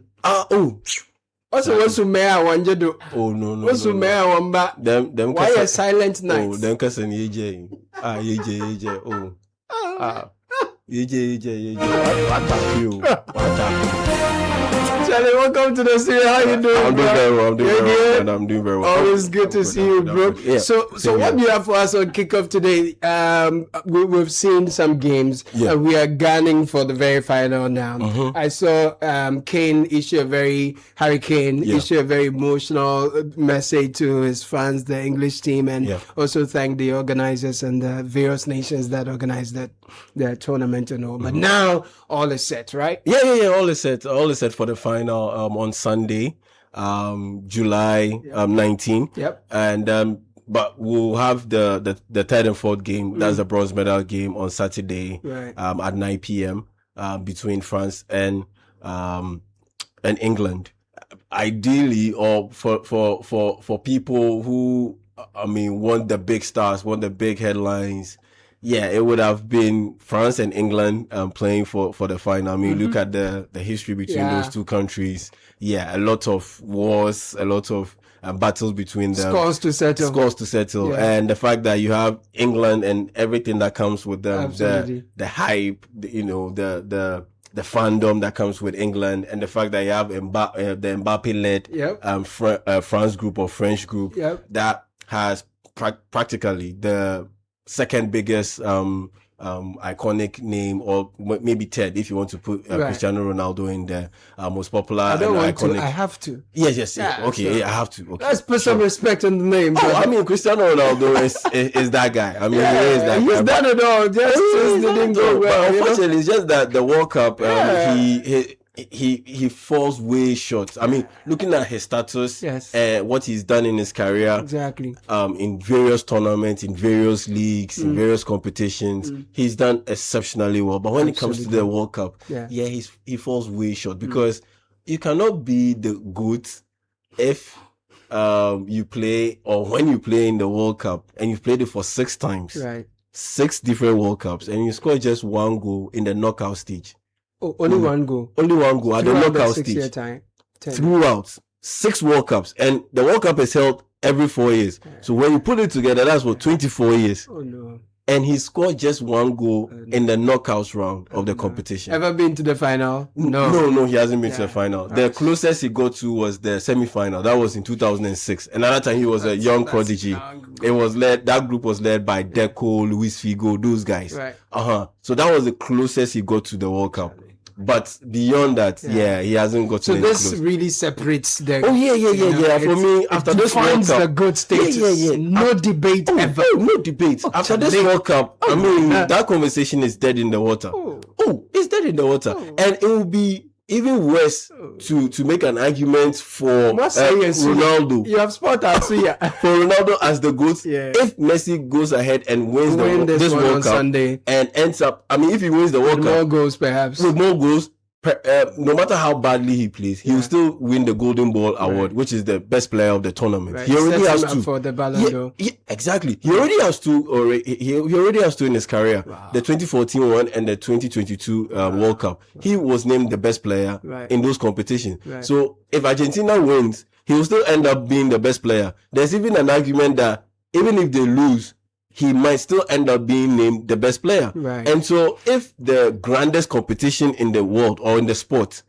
you won the best player award in that competition, potentially 3 times. Already he has 2. Yeah. If you potentially win it for a 3rd time. And you have a rival who hasn't done so well in something and on top of that, you have won the World Cup before. And potentially you could win a 2nd one. I know it doesn't come close. You are not making the morning of the zero fun. So let's just focus on the match for Sunday. The match for Sunday. Some are saying it's a father and son. Yeah, Lamine Yamal, Lionel Messi, goat, baby goats. I mean, I get it because I mean, Lamine Yamal is 19 years. He just turned 19 earlier this week. Messi is 39 years, 20-year gap. And so that tells you the level that Lamine Yamal has to deal with or catch up to Lionel Messi to be considered one of the greats or possibly the greatest. And it's a match filled with different styles. I mean, you have Spain, who are control experts. Like, there's no one touching them when it comes to ability to control the tempo, the flow, the rhythm of a game. And you have Argentina on the opposite side, who are all about chaos. You look at, especially in the knockout round, how they played against Cape Verde. Very chaotic. They went to extra time and they ended up digging their way to a win. You look at how they played against Egypt in the round of 16. Extra time. No, not extra time. Had to come back from a 2-goal deficit, and how they played against England. True. All of that, they thrive in chaos. They really thrive in chaos. And Spain are the direct they opposite. Seem to come alive in the dying moment. Oh yeah. For Argentina, you look at the number of goals that they've scored beyond the 78th minute. It is quite high, especially in the knockout stage, like I mentioned. And Spain are the complete opposite. They thrive in control. Yeah. Very nonchalant about the way they go about their business. You wouldn't necessarily see them play over the top exciting football. They're systematic. Very systematic. The system leads the way. And it has helped because, I mean, Lamine Yamal got into this World Cup with a bit of an injury. Yes. And coming into this World Cup, the main focus was, Lamine Yamal's time to step up. I mean, this is his first World Cup. He's ready to dazzle the world as he did in his first international competition, which was the 2024 Euros that he won as a 17-year-old and all. Now, because of the injury and his limited input, I think it helped in a way. I think it was a blessing in disguise, because what that meant was that Spain didn't necessarily have to have him as the most integral player to exert him so much. Yes, to exert him so much. So they had to more or less diversify their ways of being able to get results and not necessarily depend on him. Because getting into the tournament, it was super, super clear that this guy would be a bit limited. And so we cannot overly depend on him because it might end up more or less breaking him. I mean, at the end of the day, he's just 19 years old. Yeah. He's just 19 years old. You see what Messi is doing and has done at age 39.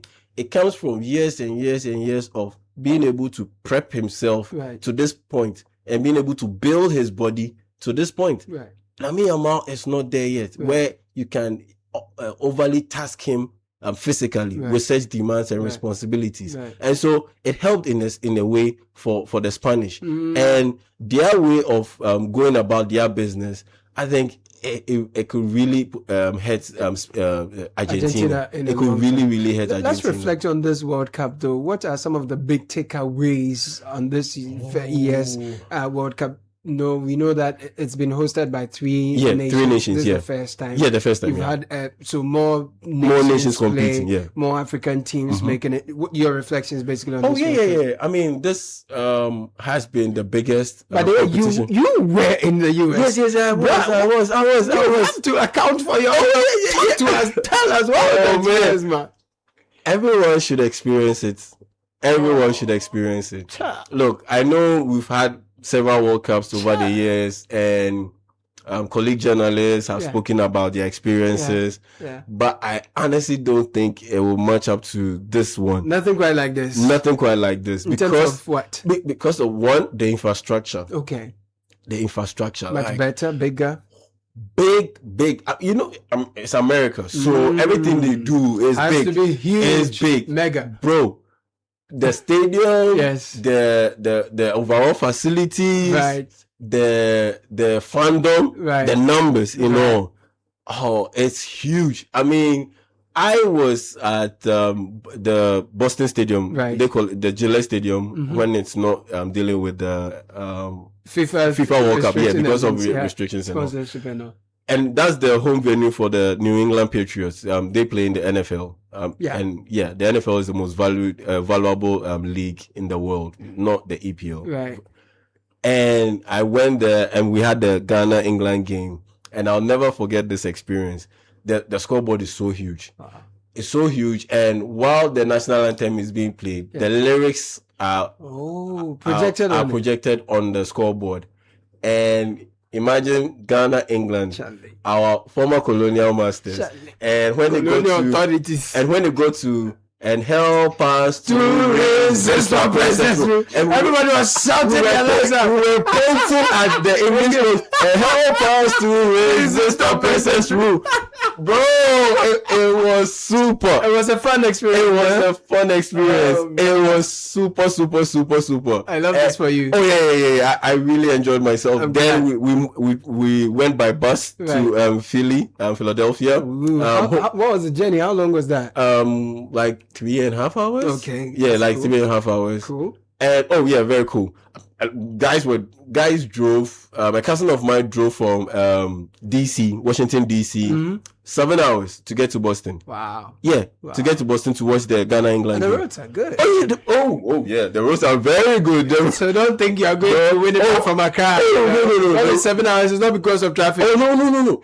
It's just this. We lived in the outskirts of Boston, and from Boston to the state, from where we were, Boxborough to the airport was about 30-35 minutes. And there's minor traffic. And I just asked myself, if I was in Accra and I moved for 30 minutes without any major traffic, like tiny bit traffic, I'll get to mid-year in no time. You're right. I'll get to mid-year in no time. Like, it's so spread out. Let's come back to the experience is just too good. It's just too good. We'll be catching up with you and the entire team on Sports Panorama later tonight, so we can get more juice. But what's your prediction for Sunday's game? I pick Spain. Oh, you want Spain to win? I want Argentina to win. Is this out of pain? Oh, no. I want Argentina to win. Okay. But my heart tells me Argentina. But your mind tells you that the goat will be in. Yeah, but my mind tells me Spain. Right. But my heart tells me Argentina because I'm on the Messi side of the GOAT debate. I'm on the Messi side of the GOAT debate. For me, he's the greatest of all time. But you want the kid to also feature on the records. Yeah, that's one. And the fact is, like I said, I'm using my head. Yes. And objectively, as a journalist... Yes. With all the stats that are available to you, with the way they've played, and I have watched I think Spain will end up winning it. Oh yeah. I think Spain will end up winning it because they did it to France, made them quite rudderless, and made them quite ordinary. Right. And I honestly believe, yes, they can do it to a large extent against Argentina. Though they have the goods. Yao Menta with kickoff today. Thank you, bro. You're welcome.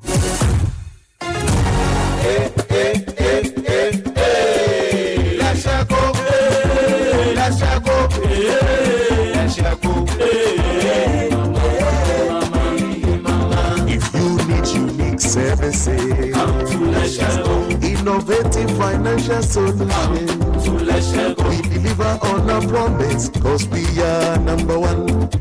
Let's go, we improve your life. Let's go,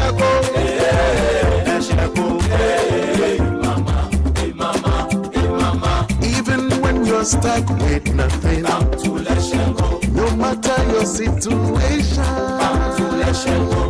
let's go, we improve your life. Let's go, let's go, let's go,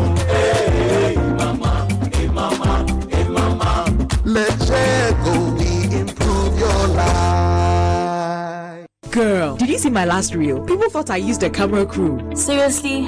Which phone? The Samsung Galaxy A17. It makes content I take cinematic with bright blur-free shots even at night. Does it have AI? I'm tired of switching apps though. That's the best part. Gemini, circle to search, music search, works across all your apps. Wow! Why are you only now telling me this? The Samsung Galaxy A17. Slim design, powerful AI, stunning camera.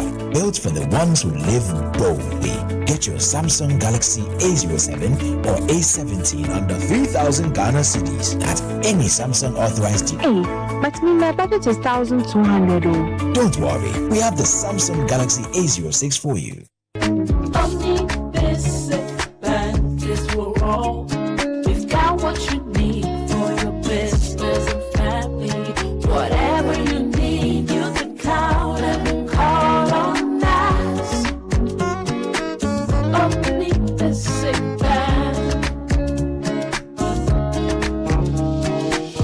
Omni-Basic Bank is for all. We are not just another bank. Whatever you need, you can count and call on us. Omni-Basic Bank.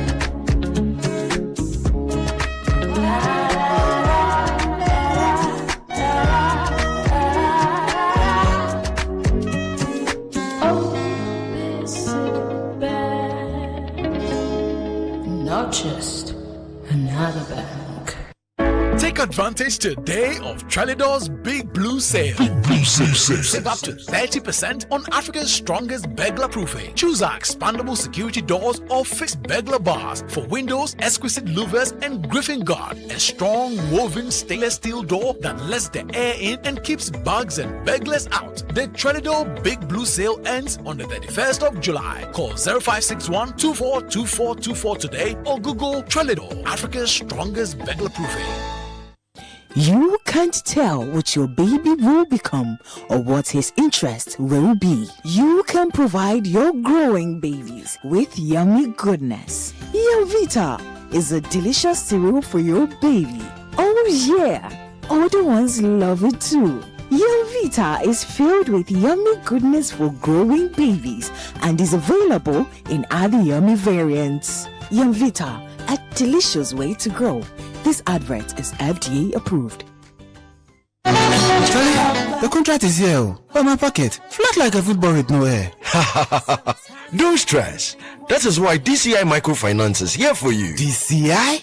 What magic can they do? No magic, just real solutions. With your contract and LPO financing, you can deliver on time. And when you're waiting on payment, their invoice and certificate discounting puts cash in your hands quickly. Their loans are fast, simple, and reliable. So no more borrowing for my father-in-law? Now, that's a blessing. Exactly. Call them now on 0577 669346. DCI Microfinance. Miles beyond the extra. Join the conversation on the Citi Breakfast Show on Facebook at facebook.com/Citi97.3, Twitter at twitter.com/Citi973, and Instagram at instagram.com/Citi973 with the hashtag CitiCBS.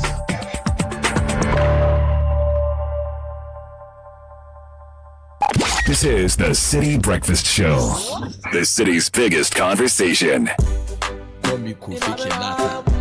High grade family.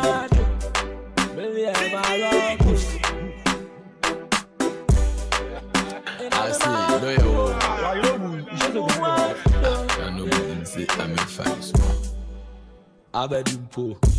Friday night to the one day. Boys in a guess in the archie. I say when you almost are one day, I just want to Abu Booby Nade. To move so mante. Yellow pata, kids are home matching. Club it up in your task in a most I ever drive out could see Rade. Rade, Majesty, I know. Name my boo.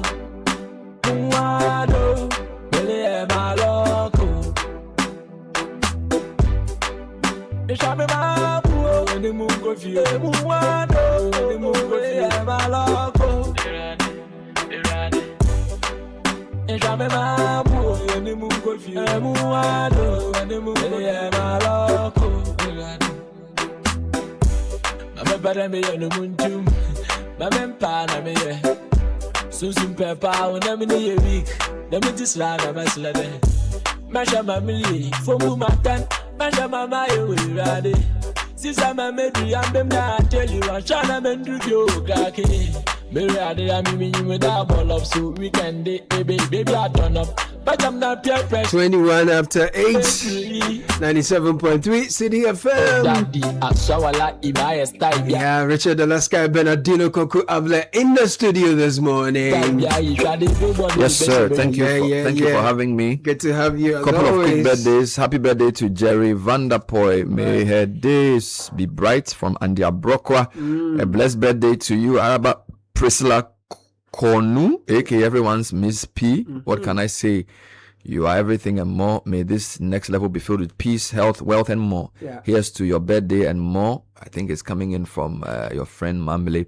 Happy birthday to Excellence Professor Margaret Ivy Amakuhini Jan, former member of the Council of State, former High Commissioner to Canada, and lecturer at University of Ghana School of Information and Communication Studies. This is from your children, both home and abroad. We love you. Mrs. Theresa, you've done this already. Oh, forgive me. No, that's fine. Okay. It's fine. But today is the birthday of Chris Asima.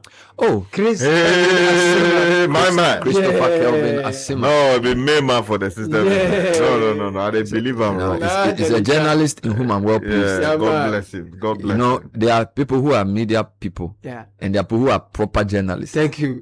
So Chris Kevin Asima is a proper journalist. It be so. Sky, you know what I'm saying? Oh no, it be big. He's a proper journalist. It be so. He understands the work. Solid. He's excellent at what he does. Sharp. And very resourceful. So. And I pray that he goes very far. He will go very, very, very far. Amen. Happy birthday, Chris Kevin Asima. Yeah. We are grateful for your life. It's also the birthday of Reverend John Abubedu. Wow. Yeah. The Reverend John Abubedu himself. The father of girls. I tell you. Yes. Of the International Central Gospel Church. Horeb Temple. A real example of Christian servant leadership. Amazing. A very, very solid man. And we can see the fruits of his work in the excellence of his daughters. Yes. So Reverend Abubedu, God bless you so much. Bless him. And some of the blessings will also touch your wife. Amen. Your daughter, yes. your daughters, the greatest Millie, and your grandchildren, Amen. Oh, your grandchildren, your spiritual children all over the country. Absolutely, you're a big man, including Caleb that you have adopted as part of the extended family. Oh yeah, walk around there. No, he'll be resident engineer. He take care of everything. He's larger than child. I think now he's at Wager. Yes, ICGC Wager. Horeb Temple is the name of the place, but yes, he spent many years in Kumasi. Exactly. Yeah. Reverend John Abubedu. Solid. Wonderful. Happy birthday to you, sir. Solid. Amazing. Today we'll be doing a follow-up on some of the issues that came up to us yesterday. Yeah. A number of the duty bearers have reached out to respond to the cases, so we'll deal with that. But Zenith Bank says stay on the alert, shine your eye when someone is claiming to be from Zenith Bank calling you. Fraudsters can sound professional, confident and convincing. They may ask you to confirm your account details to help resolve a supposed problem or secure your account. Remember, Zenith Bank will never ask for your PIN, password or OTP over the telephone, email or via any channel. If a caller asks for this information, do not share it. End the call immediately and contact Zenith Bank on 054 2000 111. A message from Zenith Bank in partnership with the Ghana Association of Bankers. Very well. Sky, you wanted to... I beg you. Just, if I may, Please. just two quick issues I want to deal with. So the first one has to do with... today is the day that Larry Dogbe will be back before court. Okay. The court that convicted him for contempt of court and ordered that he should serve 7 days in jail for having disrespected the bliss of authority around the court. He filed a notice of appeal before, after which he was granted bail to actually properly file the necessary arguments and documentation in support of that. The court, having granted him that, said that he should come back in 10 days and satisfy the requirements of the filing of the necessary processes. Yes, he has since done that. Today they will be hearing the arguments he's making in support of his application for bail. In the same High Court? Yeah, that's right. Pending a determination by the matter at the level of the Court of Appeal. So all the people who are interested in press freedom and the constitutional guarantees in this particular respect, keeping an eye on this case. They should keep an eye on it, and they should also go there if they can within their time limitations to show the necessary support, because it may be Larry one day or today, tomorrow it might be somebody else. So it's important that the GJA and all the institutions that are interested in press freedom should lend their support. The DJA actually made a comment on this case when they held their press conference earlier in the week or sometime last week. And these are very difficult times for media practitioners for many reasons. Exactly. So yes, we want to follow that case and hope that he gets his bail upheld and that his matter gets a proper and a full and thorough justice for him. So that's on the Larry Dogbe case. Very well. Yeah, Sky, you have two issues. I'll come back to it's also related. So I will let you relate it. Don't worry. We need to pay our bills. Because every dream has a home. It is true. Welcome to Heritage Christian University. We're located at Amasaman behind the Olympics. Actually, when there's a very nice campus, very serene. At Heritage, you are assured of value-driven education that prepares you for the world of work. Our students are talented to turn ideas into businesses that feed families and employ communities. Admission is in progress for our wide range of undergraduate and graduate programs. You may call us on 0547 777 731 or 053 237 3100 or visit hcu.edu.gh for more information. Heritage Christian University, educating compassionate entrepreneurial leaders. Sharp. And give your business the competitive edge it deserves at Dawa Industrial Zone. Sky is on the way to your hometown. That's right. After the Dawa Dowenya areas. A world-class industrial park spread across over 2,000 acres of prime industrial land. I'll give you the number soon. They have modern infrastructure, strategic connectivity, a thriving ecosystem of manufacturers, heavy industries, automotive industries, textile production business, logistics. All they need is a law firm like yours. Beautiful. Set up there in Ogbena. Finished. Our industrial zone is the ideal destination for growth and expansion. So call them on 055 204 0000. Beautiful. Or go to 055 204 000 or visit diz-ghana.com. Dawa Industrial Zone, where industry thrives. Yeah, man. And let me tell you about Super Sem. While we are in the industrial zone, we need cement. In a world moving towards sustainability, Super Cement is leading the way with the LC3 technology and eco-friendly innovation, making us Ghana's best choice. Choose Super Sem, Superfast 32.5 hour for plastering, mortar, screeding, and block laying. Use our heavy-duty Super Sem Super Power 42.5 hour. It's for durable foundations, coastal works, and high-rise structural works. Super Sem cement dries fast, is waterproof, and prevents moisture damage and powdery walls. 0553 060 517. That's the number to call today. We are available at all leading building material outlets across Ghana. Super Sam, build your dream. Now, the Ghana Association of Banks has a message for you. Shine your eye when someone calls claiming to be from your bank. Fraudsters can sound professional, confident, and convincing, and they may even ask you to confirm your account details to help resolve a supposed problem or secure your account. Remember, no bank will ever ask for your PIN, password, or OTP over the phone, email, or elsewhere. These are your secret and personal credentials. If a caller asks for this information, do not share it. End the call immediately and contact your bank using your bank's official phone number only. Shine your eye, spot the fraud, stop the fraud. That be the whole story. And the Lexus University College is inviting you for a world-class education experience. Come, let's give you market-driven professional education. We run programs in undergraduate, BSc Nursing, midwifery, human resource management, cybersecurity, digital forensics are some of the courses we run. The others, you will find the others when you visit our website, delexusuniversity.edu.ga. Tema Community 25, Peace B Junction is where we are located. 0551-198-100. Call that number now. Admission is in progress. Alrighty. Yeah. So Caleb, yesterday we began. Bernard.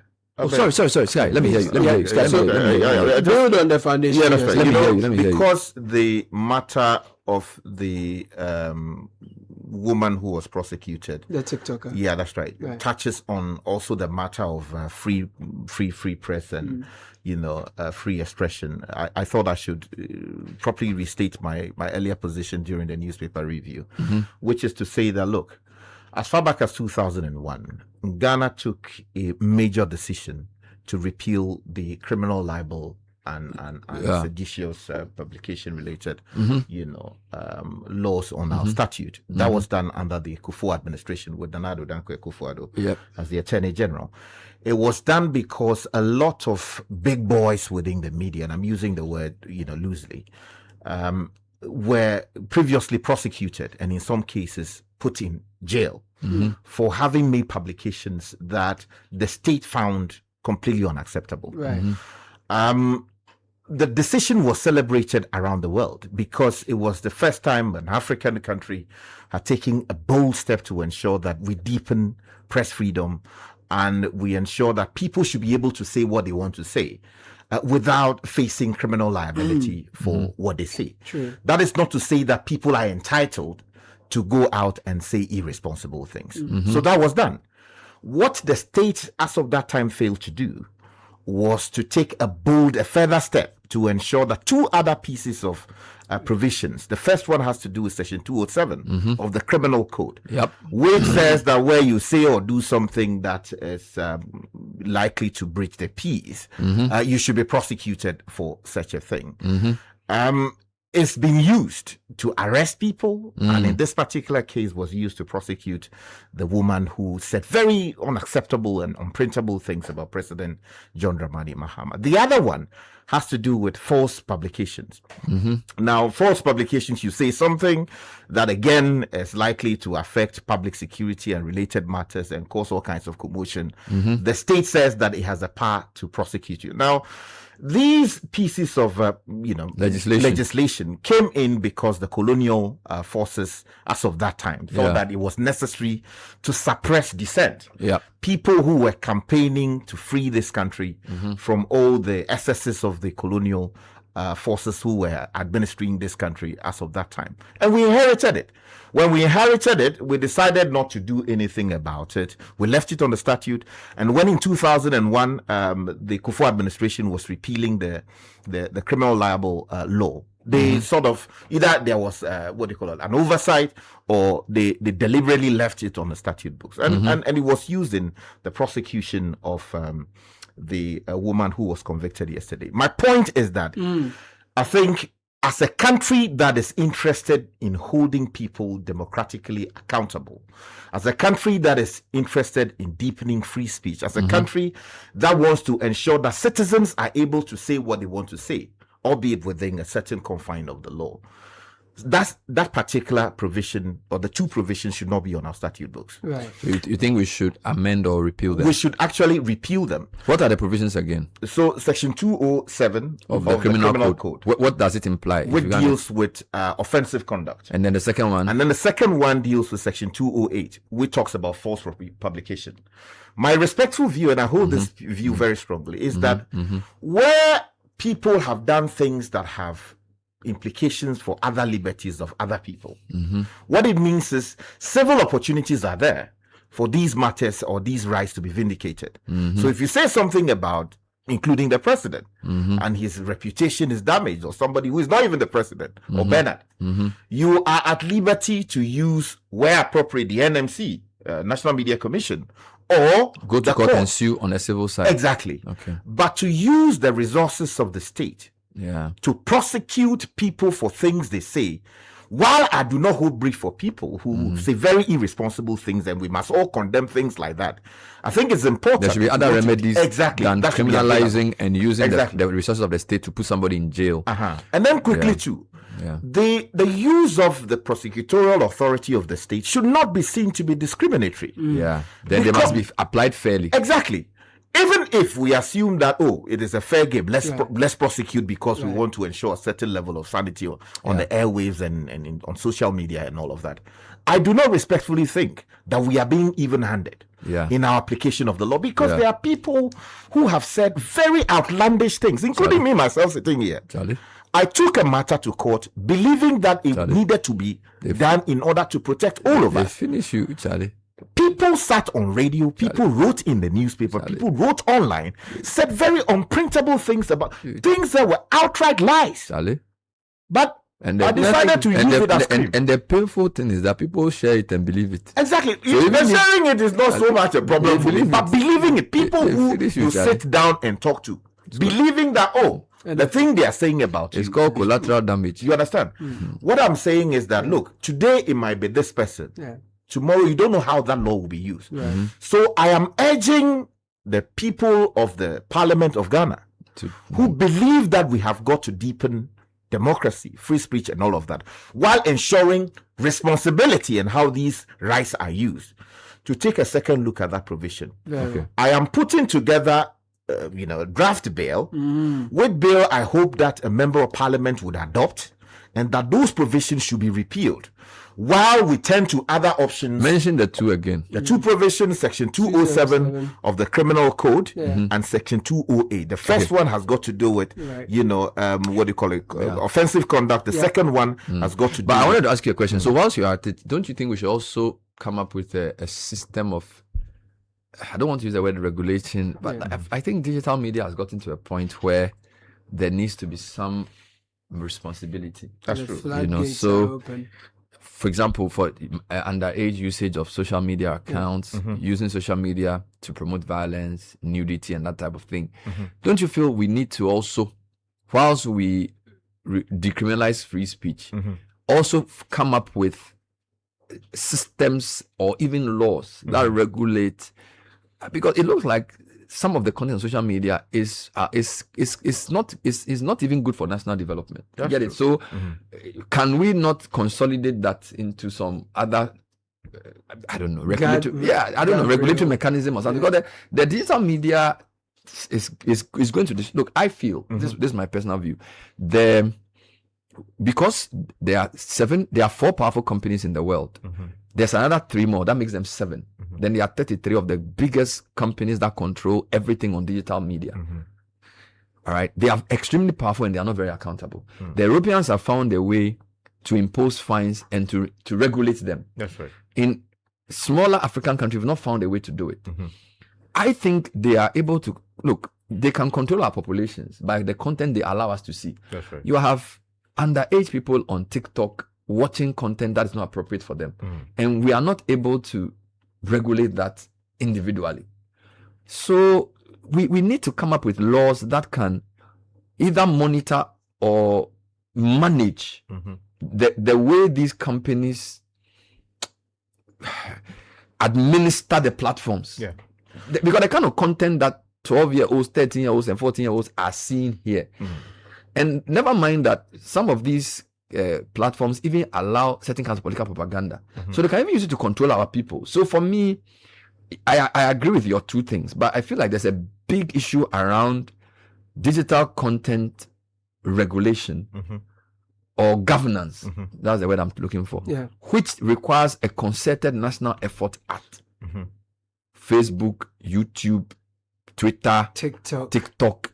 We don't control them. We don't know who owns them, or we know who owns them, but we don't even know what their motive is. And the kind of content they push. You go to certain countries, sometimes you can travel to a different country and you realize that some of the adverts you see in Ghana, you don't see them in those countries. Clearly, those countries have taken a more proactive view. Or there's geographical limitation. I don't know. You know, so I am concerned that we have left that type of content to run itself. Yeah, I agree with you. You know, I don't know whether it's the politicians who have to do it or civil society, but there has to be something has to give, because where we are going with the type of content being shown and the way people have access to all kinds of it, it's a big problem. Particularly when we are here discussing national orientation, we are saying citizenship responsibility. You cannot do a patriotic song that people should come and rally and come and do a cleanup when what they are watching on social media is completely telling them something else. I agree with you. You get it? So it's a national. I think it's a national security issue. How our young people are being shown what is wealth, what is success, what is, it's a problem. But I agree with you fully on the submission you have made, that we need to actually put together a proper legal framework to police the entirety of what happens and does not happen on the cyber, spaces we have. Of course, we have the Cyber Security Authority and a number of other institutions that are policing the space. But what we do not seem to have is a coordinated piece of legislation dealing with all the aspects of this particular matter. If you read the Electronic Communications Act, there's an attempt to deal with false publication. But if you read that provision, the scope is very narrow. So, for instance, where you make a publication and that affects, for instance, the provision of a health-related service to someone. So somebody is in need of, surgery or whatever it is. Then you go and sit on radio and you say something that impacts that. You realize that somebody was also, prosecuted under that provision for having said something which led to people making a run in on the banks. Things like that, the narrow nature of the provision in the Electronic Communication Act makes it valid, because in Kenya and then also in Uganda, the courts have dealt with this matter in a very robust way. So, for instance, in Kenya, where the scope was really wide, the court said, no way, we can't allow this piece of legislation. You understand? So, it is important that policy and regulation or legislation should intervene to sanitize the space. What we should be concerned about is where we attempt to criminalize speech in the name of ensuring sanity. So, we obviously need a consent. And the other thing is about data sovereignty. So, for example, Ghana, we are almost 70. Do you know that a lot of financial institutions don't even keep their data here? Yes. Because the cloud and the systems, the servers that sort of hold their data, sensitive data, are not within the jurisdiction. There's political independence, there's economic independence, but there's also something called data sovereignty. Data sovereignty. Now, data sovereignty means that your critical information must not be within a jurisdiction that you cannot vouch for in terms of what their motives are. Exactly. Right.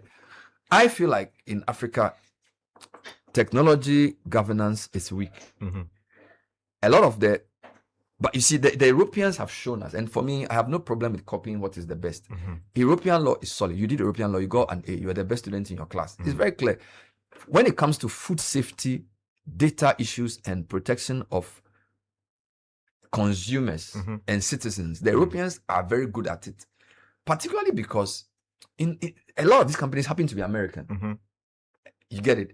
And the Europeans have agreed that they have to come together as EU to fight. Look, all these phytosanitary rules about food.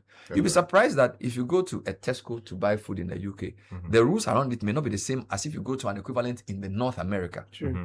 Because the Europeans have decided that they will not allow the corporate commercial interest of Western or American companies to determine what their citizens eat. Okay. AU doesn't need to reinvent the wheel.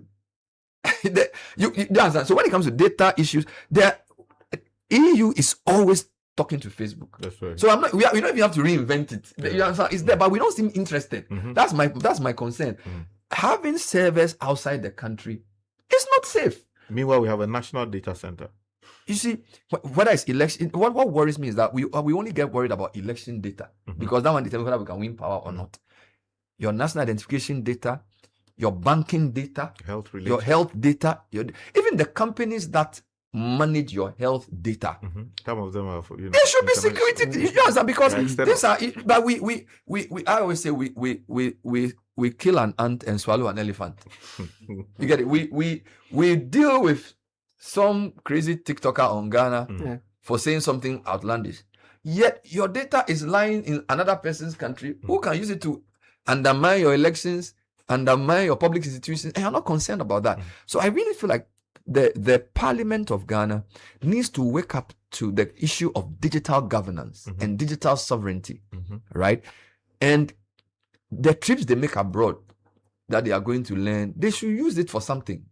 Because I'm telling you that when it comes to governance of internet and social media, I think the Europeans have done a very good job because they have understood the agency they have for their citizens to be protected. So what I'm saying is that Ghana Parliament, please don't sleep on the job.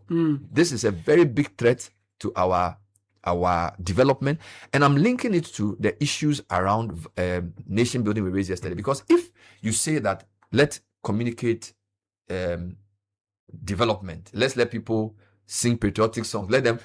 If if a 13-year-old boy is on TikTok and what is being shown every morning is suggesting otherwise, and your government is not telling him anything, you can't. You understand? He will not even.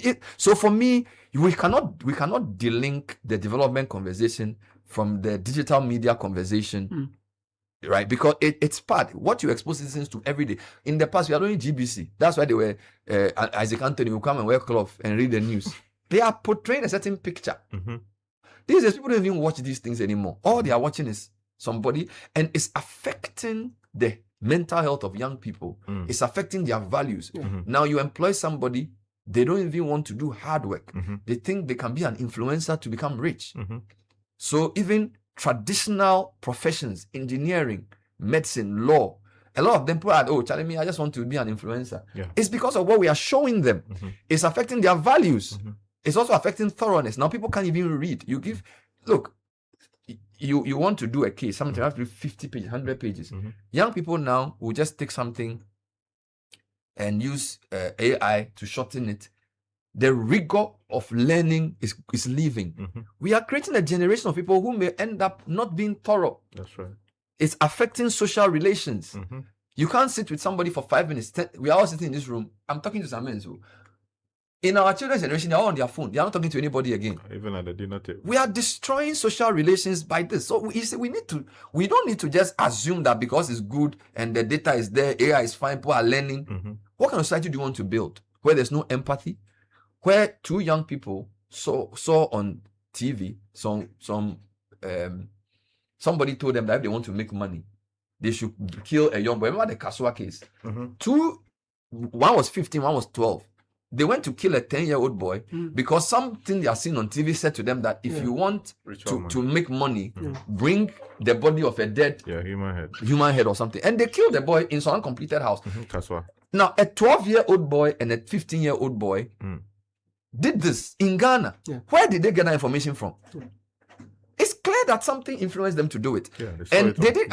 When you even watch the case, you realize that one of them didn't even feel any remorse. So what I'm trying to say is that we have a very big problem around content usage and content access and digital governance. So I just want to add to what Sky has said, that let's not just leave it to the point of freedom of speech. it's a more substantive developmental conversation we must have, and our parliament must do a lot more. Take a look at it. Let me pick just an item from what you just said. You know, I think we also are to blame, you know, as media people, and I'm talking about media people across board. Right. We have this attitude where we take a populist approach in condemning things that we don't even understand. So one person goes, hey, this man, hey, and then everybody goes in that direction, thoroughly processing it. Now, he made reference to children and how they're exposed to contents on the net and social media. Just a few weeks ago, the communications minister raised this concern and people were insulting him. Yep. People were insulting Sam George. Yeah. You insult him just because you belong to another political party. It means you're not thinking right. Or you don't like him. So it means you are not even thinking, because this is a clear and present danger, something that threatens the very our future. Our future. Yeah. Europe is doing it. United Kingdom is doing it, and they are advanced. They are doing it. Australia, and we are sitting here, and we are just all we do is to insult people because they are they are thinking ahead. Or maybe they present it in a way you don't like.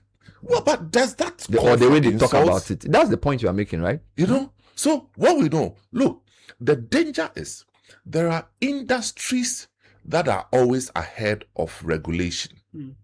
And the tech industry is one of them.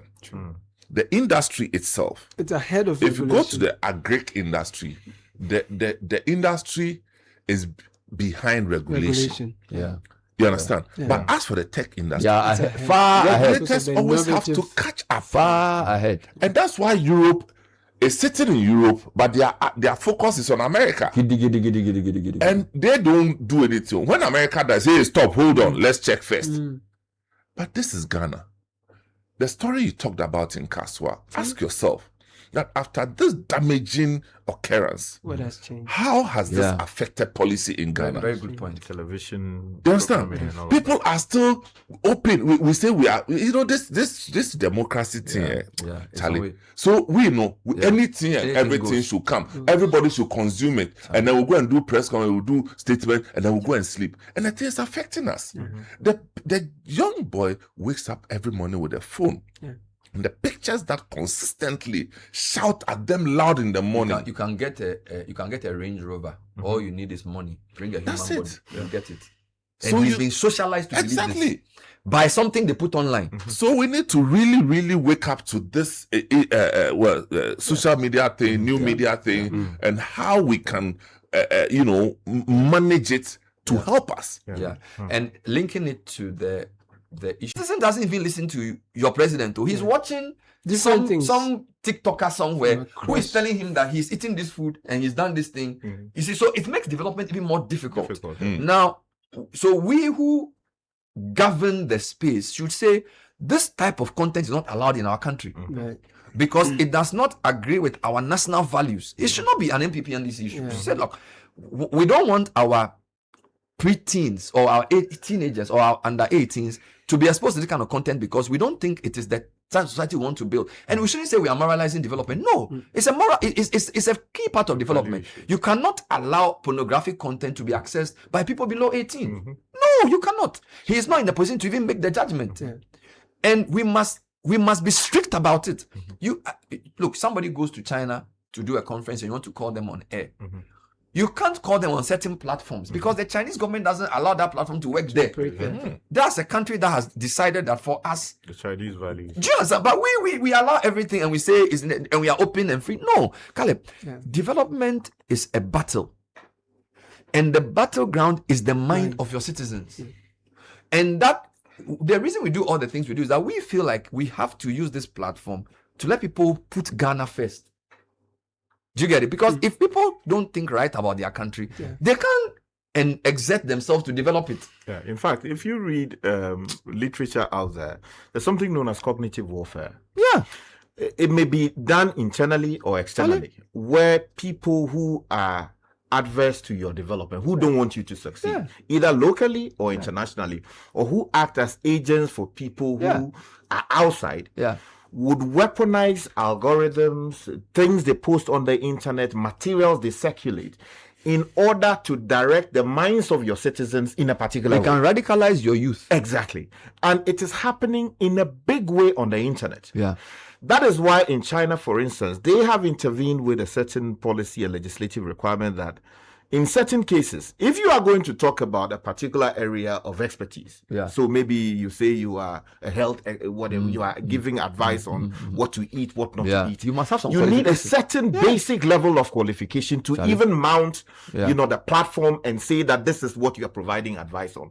Because, look, we are a radio station and we are doing a lot of work influencing public policy and public opinion. But trust me, majority of the news that people it's not here again. It's not happening here again. It's happening online. You ask 17, 18, 20-year-old, oh, where did you get this story from? You say, oh, I saw it on Snapchat, I saw it on TikTok, I saw it on Facebook, I saw it on Twitter. These are the spaces where a lot of weaponization is happening, where people are being directed to all kinds of things. So a state that is alive to what it must do to preserve the minds of its citizens will need to go into these spaces and ensure that the last point I'll make. Thank you. So even with the traditional media, we are not necessarily excellent at the way we moderate the public square. That's true.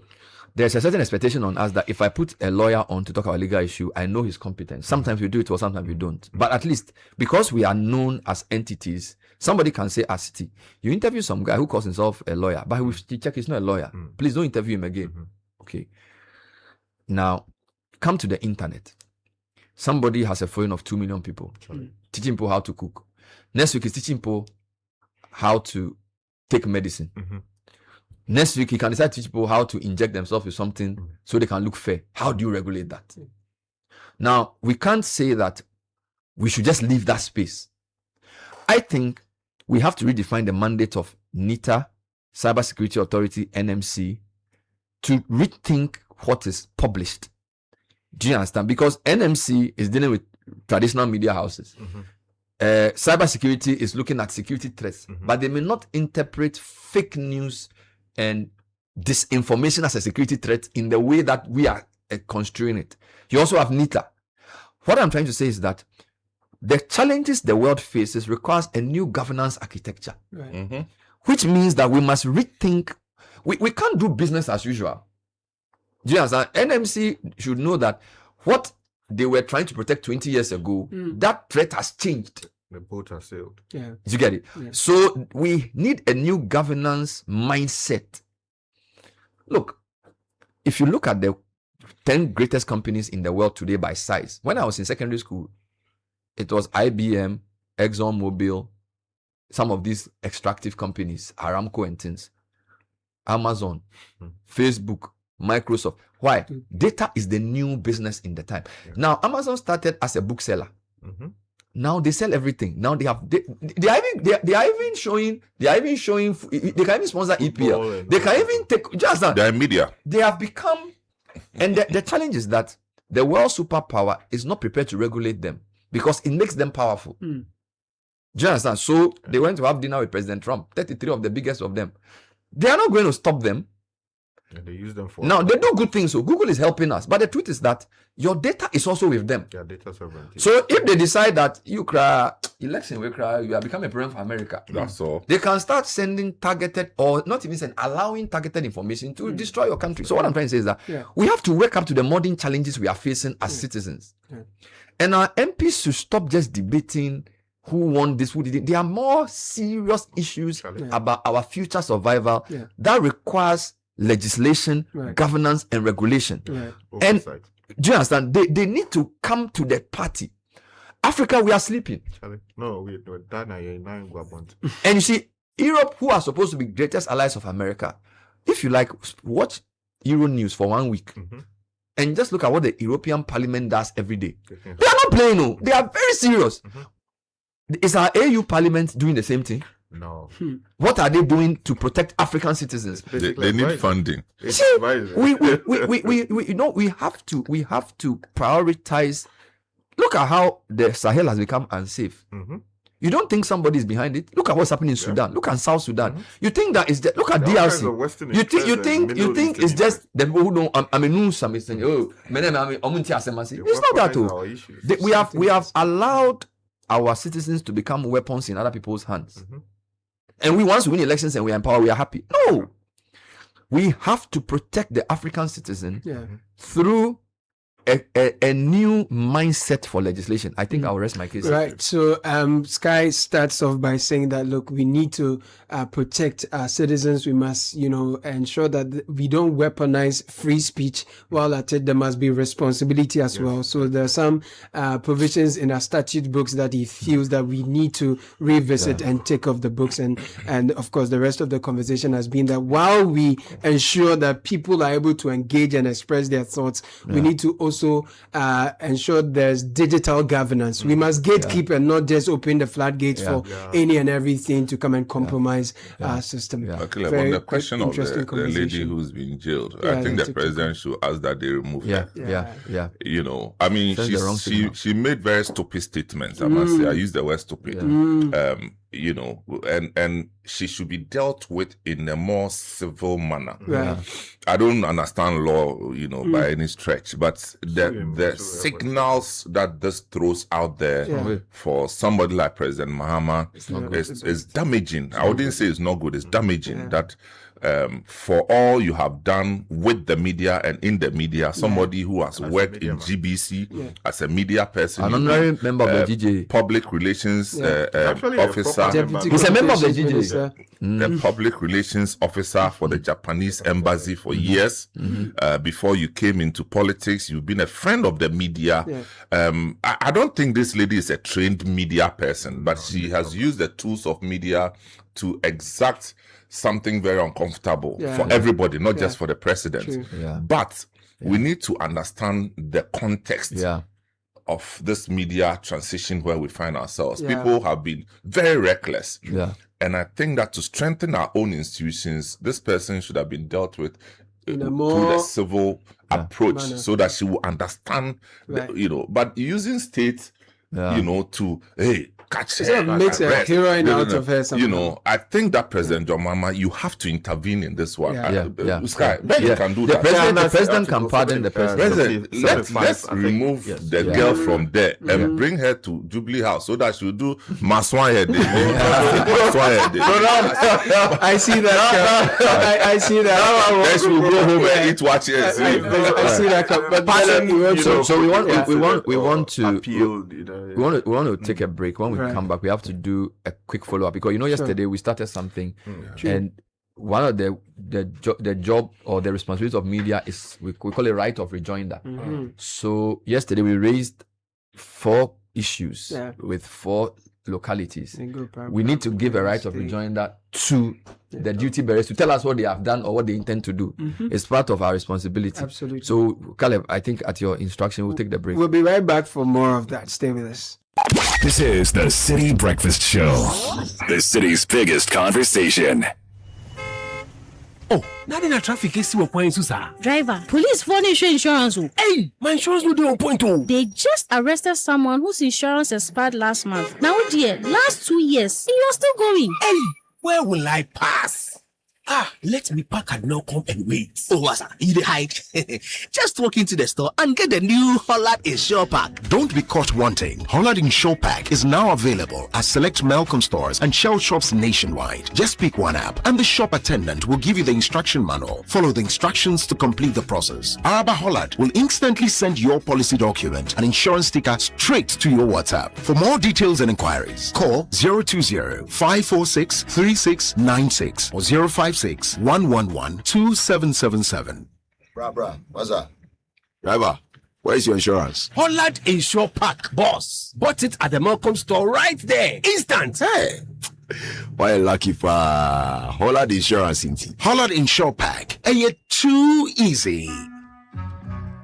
Hey, so what what goes into building quality structures? I mean, literally, what goes into it? Ujaf, you don't want to be sitting here somewhere worrying whether or not you did a really good job. It'd be a very simple equation. If there's no diamond cement in the mix, massa, forget it. Don't start cry. Menye, diamond cement has been providing builders, block makers, and construction companies that peace of mind for years. Diamond cement is 42.5 R grade cement. Unbeatable quality made right here in Ghana. And because we have your pocket in mind, we provide 32.5 R grade so that everybody gets your own. No long talk, Jack. If there's no diamond cement in the mix, don't start. Locate Diamond Cement Ghana Limited nationwide with factories in Aflao, Takrade, and Buipe, or call 0244-313-368 or 0540-111-978 or 0202-021-175. Diamond Cement, still as hard as a diamond. Who dey blast? We dey blast them. Who dey blast? We dey blast them. Brush your teeth, brush your teeth every day and night. Slide the jam center to them, brush the gems away. Indian gem, we go brush them. Asia gem, we go brush them. Panama gem, we go brush them. We go. Whatever the germs, brush them away with the new Pepsodent, now in limited edition World Cup packs. This advert is FDA approved. Unleashing the power of relevant radio. This is Citi 97.3.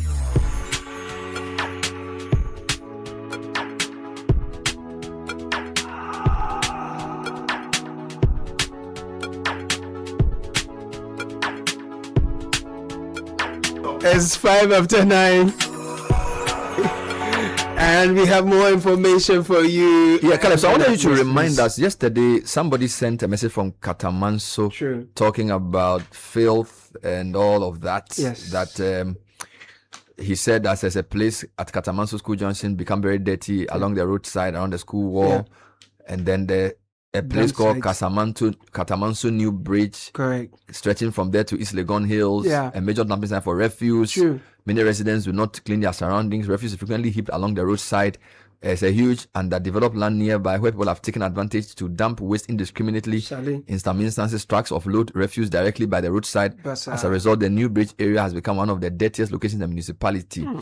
So, who do we have on the line? Samuel Tete Kwashimorton. STQ Morton is the MCA for Konkataman. So yesterday he reached out after the show that he wanted to respond to some of the things that this texter sent. So Mr. Morton, thanks for joining us. Good morning.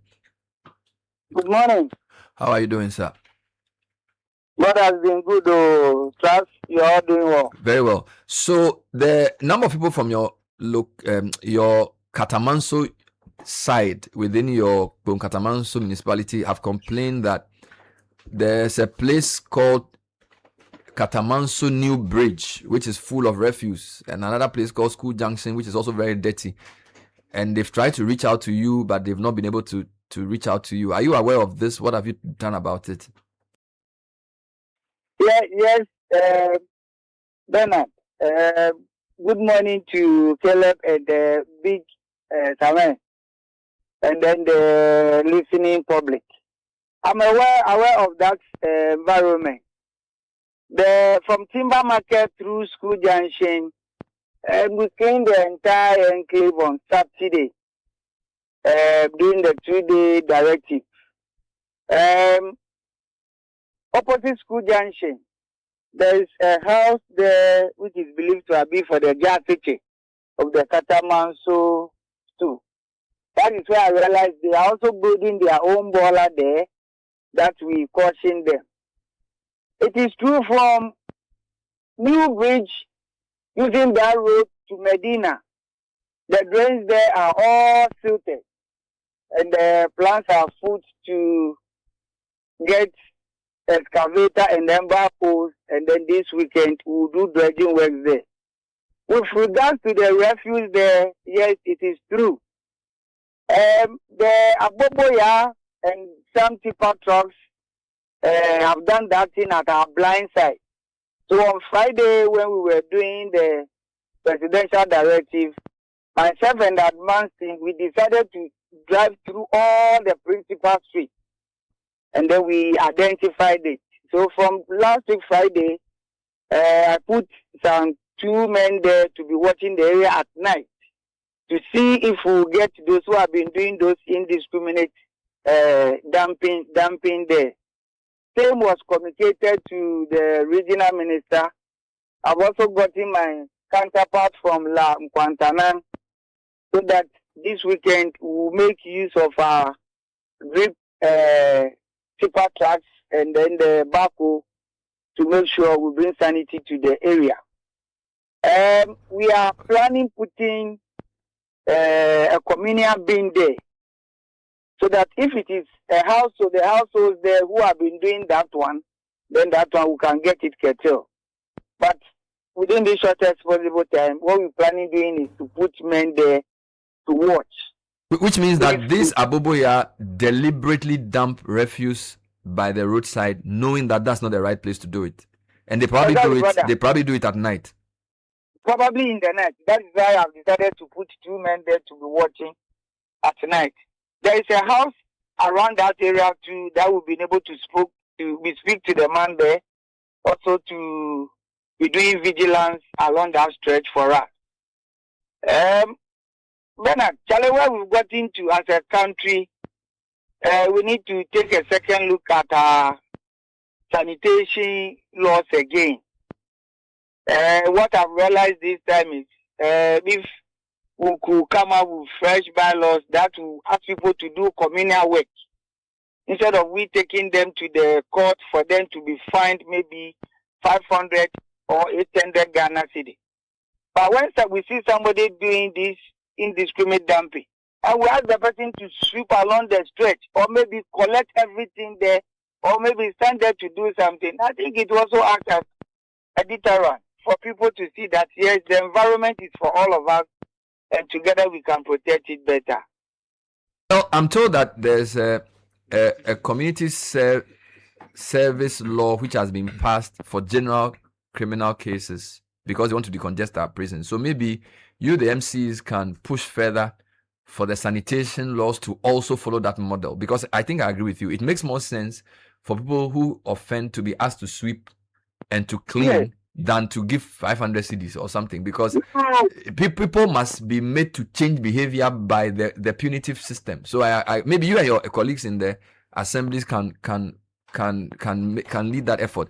So you're telling me that on the issue of the house near the school junction, it is one of the traditional people who is creating an illegal border, an illegal border. So that area apparently is for the Jar City. That is its frontage. It's also close to the road. And it's a place that when it's well kept, they have nice neem trees there that people can even sit under the tree and take fresh air. Yes, so we've spoken to them at length. Can anybody, hold on, can anybody just create a refuse dump? Is it not your job? Who creates refuse dumps? Is it private property owners? How do you get up and create a boiler? So it falls on the assembly to give designated places where refuse can be dumped. Yes, can be dumped. But I realized within the Kakra municipality, we are still a developing area. So people find themselves within an enclave and they will start piling up a boiler there. Since last year, it has become something that we are fighting against. So we've been able to stop plenty by providing additional communal bins at vantage places. And yesterday, throughout our mop-up, when we go to school junction, we followed it up. We take that thing. That this is another principal route we did not use the last time. So let's pass there. Then once again, I saw it coming. But we've engaged them and we said that thing. Okay. We'll move everything from there. And then they should. So you are assuring me that after the refuse, you will get it collected this weekend, and then you will make sure your people police the area to prevent the dumping of on another day I would have spoken to you about roads and other issues, but today that's not the purpose, because your constituents have complained about poor roads for so long they've even gone quiet. What is the status of the TT Brothers Junction? Almost every other month it comes up that portion is spoiled, traffic occurs. Is it within your jurisdiction, the TT Brothers traffic light area? Is it under your jurisdiction? Yes. So Bernard, from TT Brothers traffic light up to Pome falls within for Katamanso. Then from that side to the motorway force and CME. And the CME. The contractor working on that stretch have been spoken to countless times. For so long a time on that stretch, they are not visible. And you realize we have 3 major portals around that side.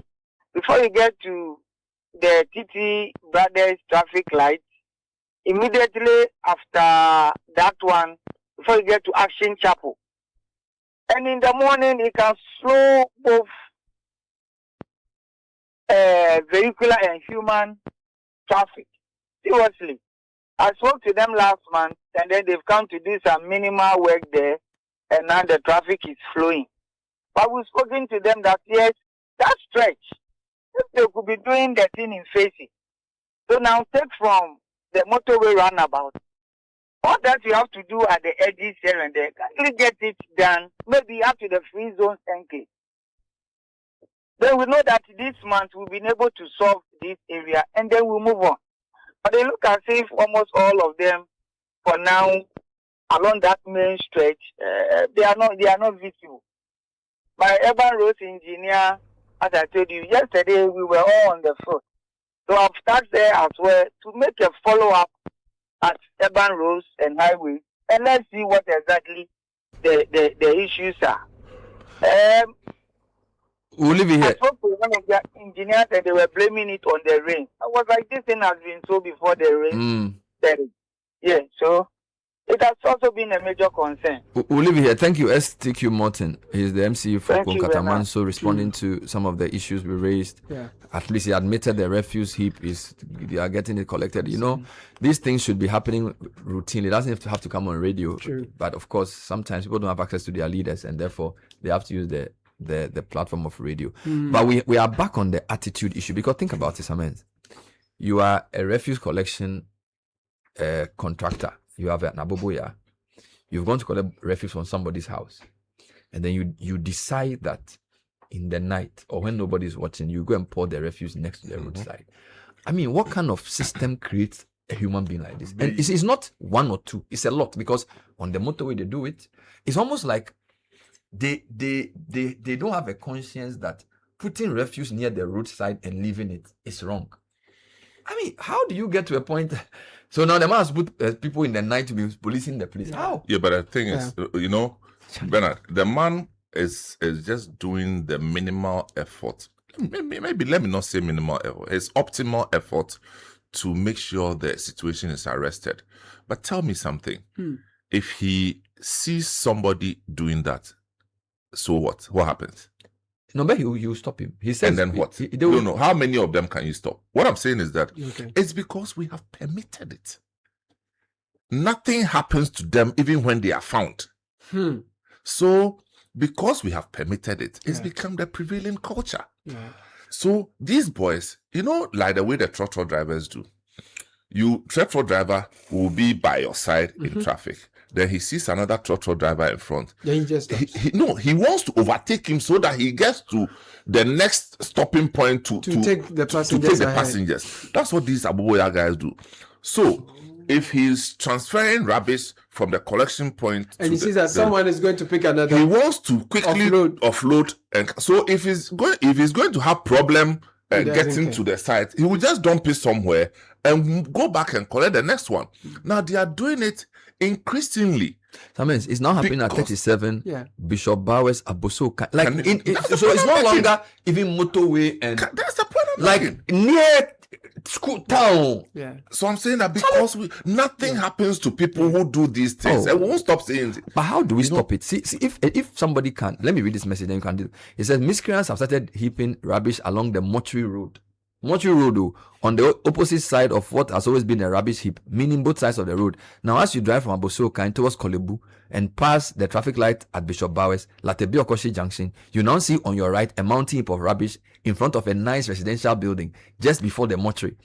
If care is not taken and this stopped immediately, we will not have the sad situation of rubbish dump site on both sides of the road. My point is, like, why should...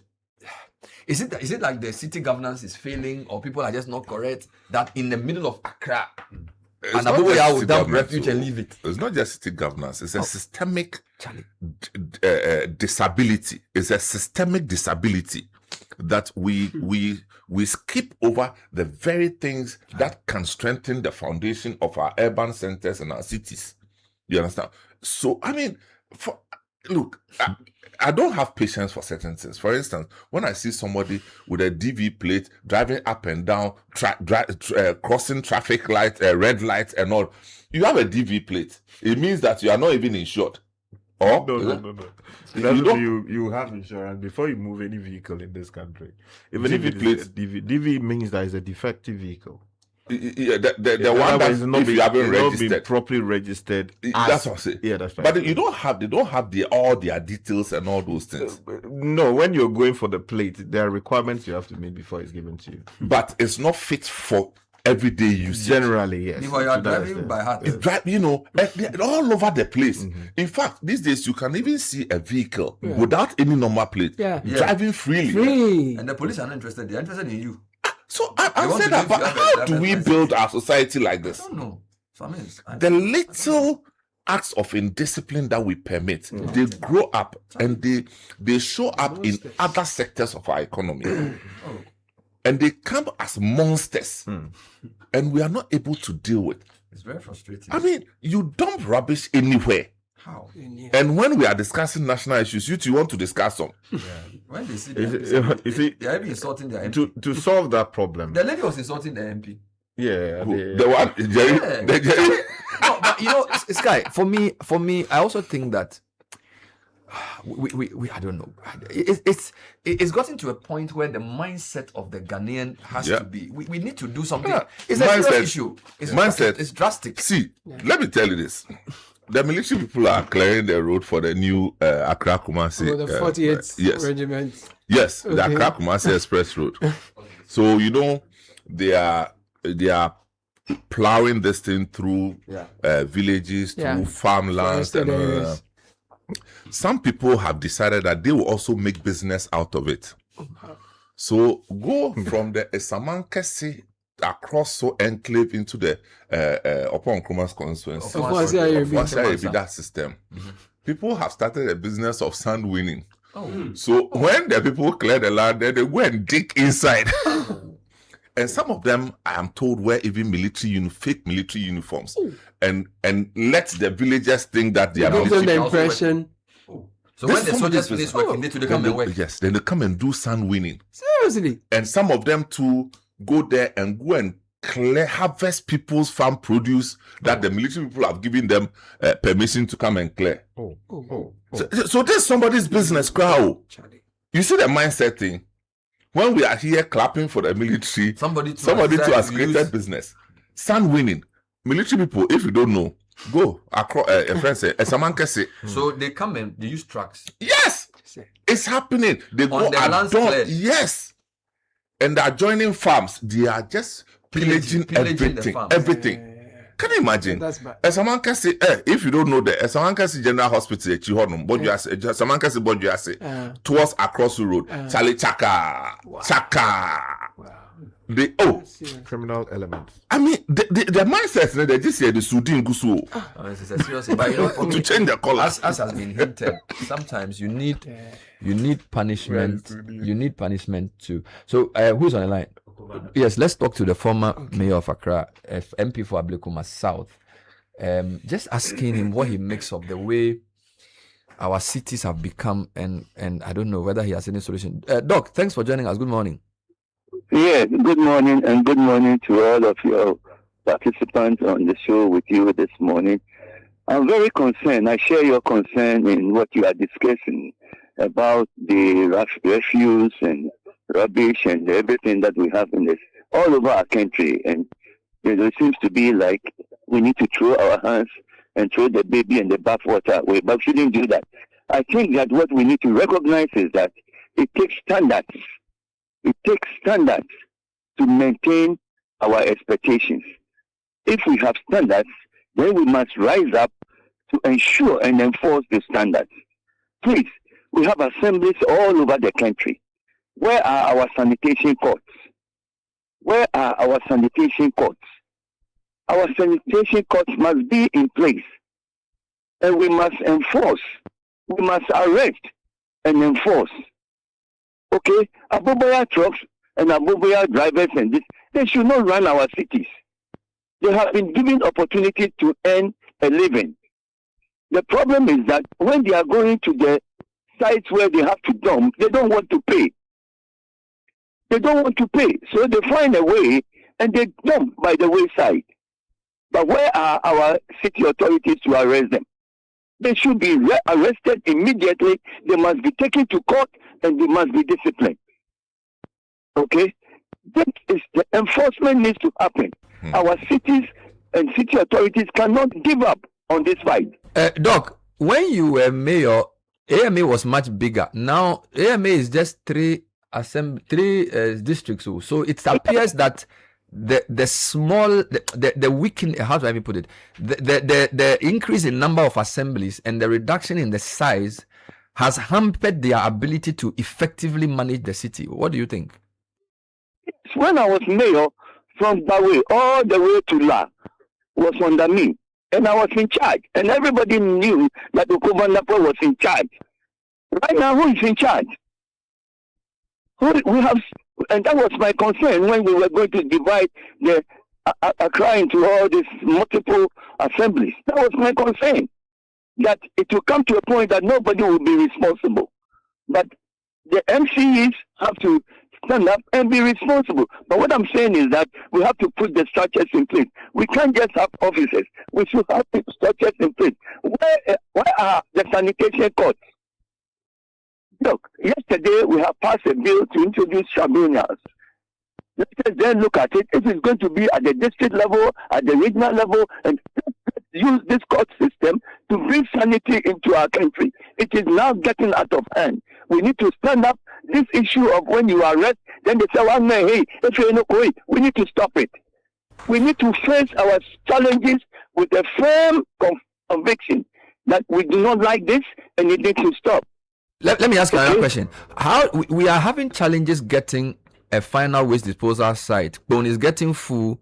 Adepa is far from Accra. And when I talk to people, they said, everybody says we don't want Bola here. Or small Bola here. So how did you do it? How do you come together to create a proper waste disposal system?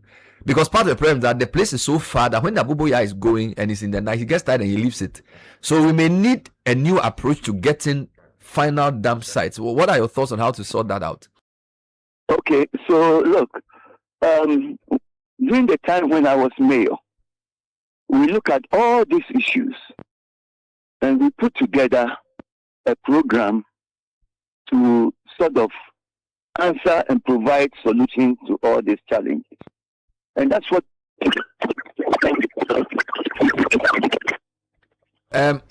Honorable, we are having a challenge with your line, so pardon us to call you again. There's this thing that happens when you are on this the phone. thing. No, what is Sam George, I beg you. What is this thing? When you are talking on the phone, no, to start doing what this thing? I think the telcos would have to explain it. What is it, Sam? No, it could be many things, including power failures.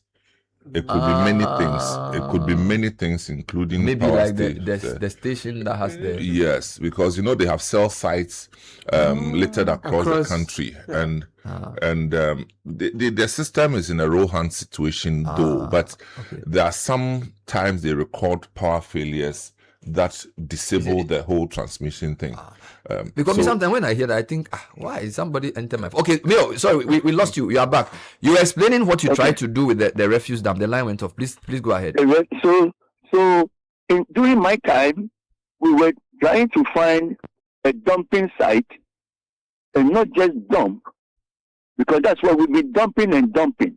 But we have to find a way, because waste today is a value material. So what can we do with our waste? We need to find a way to take value, because we can use our waste to construct our roads. We can use our waste to do so many things that will be productive in answering so many other questions. And that is where the world is going. And we can be part of that. That's mindset. So during the country program, that's what we were going to do. It's not just a matter of dumping, because as for that, it has not helped us. So we need to come to a time where we say 3 assemblies, 4 assemblies come together. Let's collect our waste, but let's do something with it. The mindset has to change. It's not a matter of just dumping. And we can do it. We can do it. With the common fund that we are getting and giving to the assemblies, the mindset has to change. We can do something about our waste. The mindset that we are going to dump to be a thing of the past. What do we want to do with our waste? Because others are doing it. We can go to all over the world and find places where they are doing it. Let's stop the word dumping. Let's transform our waste into something else, something productive that we can use in our country. The word dumping must change. We should stop dumping. We should do something scientifically with our waste. Bring value to our waste. We are creating so much waste, but we can use it for something better. Finally, finally, in Parliament, you are a key member of a number of committees. What can you do? Because clearly the situation in Accra is not the best with waste and flooding and all that. What can you do in Parliament to insist that, from an oversight perspective as legislature, you get the relevant people, whether the minister or the MCs, to be up and doing? Yes, I think that Parliament can play a role.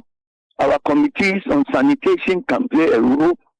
But the bottom line is that, you see, we have to all come to final conclusion that something has to change, and we are ready for that change. And it has to start with our committees in Parliament. It has to start with our MCEs. Look, I had to call an MCE 3 days ago. And I said, look, I'm going to report you to Chief of Staff and to President and get you fired. I had to call an MCE that I have really myself spoken to about concerns. Look, building in waterways, for about 3 months he's sitting and dancing around the issue. It's not good. That is what is happening. It has to change. We have to demand results from our MCEs. We have to let them know that we are in times that we cannot dance around issues. They must make decisions, they must act, and we should see results. And if they don't do it, they must be fired. Okay? Thank you for talking to us. It's heartening to know that most of what he says align with what we've been saying. Yeah. So it's good for people to know. It's not like we are just talking. A former mayor of Accra, a member of Parliament, he's exasperated. And he actually called that he wanted to contribute to the discussion. So you can tell that these things are things that we need to deal with. He's one out of many people who are really concerned. Yeah. But thankfully, he had a way to reach out to us. Yeah. How about those who don't have a way to reach out to us? Yeah. We are dealing with a sanitation issue, which is what hits us directly. But the bigger challenge is a mindset thing that we keep talking about. And it's the same mindset that has bedeviled our mining sector. And I'm talking about Galamsey. Yeah. So people have thrown away safety and they'll do whatever it takes to destroy our environment. I got information about what is happening at our Cape 3 Points enclave. The Cape 3 Points side of the sea is adjoined by a forest reserve. And within that forest reserve, there are rivers, streams. They have dug the streams, they have dug everywhere in the forest reserves. And by so doing, have actually contaminated the sea with chemicals, and the sea is colored there. Even the sea there is now brown, endangering the aquatic life. So you see how we think. Any means allowed. Go to next door Cote d'Ivoire, and their water is still clean. They are even concerned that we are allowing Galamsey. You understand? So if we cannot deal with the mindset, then we should all throw our hands up in the air. But controlling or managing mindset is not done through advice. No country the world over, no country has managed this mindset thing through just advice. Yeah. It is enforcement. Yeah. People must be punished. Enforcement. Yeah. People waking up to their responsibility and people getting to know what is permissible and what is not. Yeah. We can't democratize foolishness. Yeah. I agree with that. We cannot democratize it. That you can, because it's a free society, you can just do anything. Dump rubbish in gutter, and then when the thing is choked, you come and tell the MP that he should give you money to go and buy food before you clear your own gutter. No, she said he didn't bring relief items. Oh, man. Charlie, we need to wake up to this thing. It's because very serious. We see that at the implementation level, it's our local assemblies. But it's bigger than that. It's a whole chain, okay, right from the presidency, through parliament, through our statesmen, those who have voices in communities. Like the way he said, he called the MC and said, Charlie, Balumo. We need people this to is step up. Oko van der Poel, with the wealth of experience that he has garnered over the years.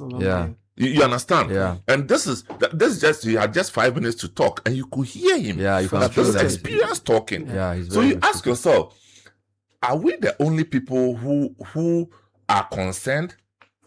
Or we 3-4 sitting here, are we the smartest people in Ghana? Hell no, we are not. But we are worried as to where we are going with this indiscipline thing and mindset thing, to the extent that young people are now emboldened to show this crass level of indiscipline at various levels. And we can't live in a society like that. Yeah. I was at a function the day before yesterday, and this show, and do you know that Ghana, Korea, and Malaysia were at the same level in 1960, and then suddenly see how they've gone. I said, who told you that we are at the same level? They said GDP per capita. But that's just one measure. We're at the same level. What? There are things that their innate culture allow them to do, and there are things that their culture has never allowed them to do. That's why they are ahead of us. There are things you get away with in Ghana. Go and try it in Malaysia. You will not live for 3 days. That's true. Go and try it in China. So we allow things to be done to us to damage our society, to damage our environment, and we compare ourselves with people who had hundreds of years of ethnic of indigenous civilization way ahead of us. No, but so this is where we are.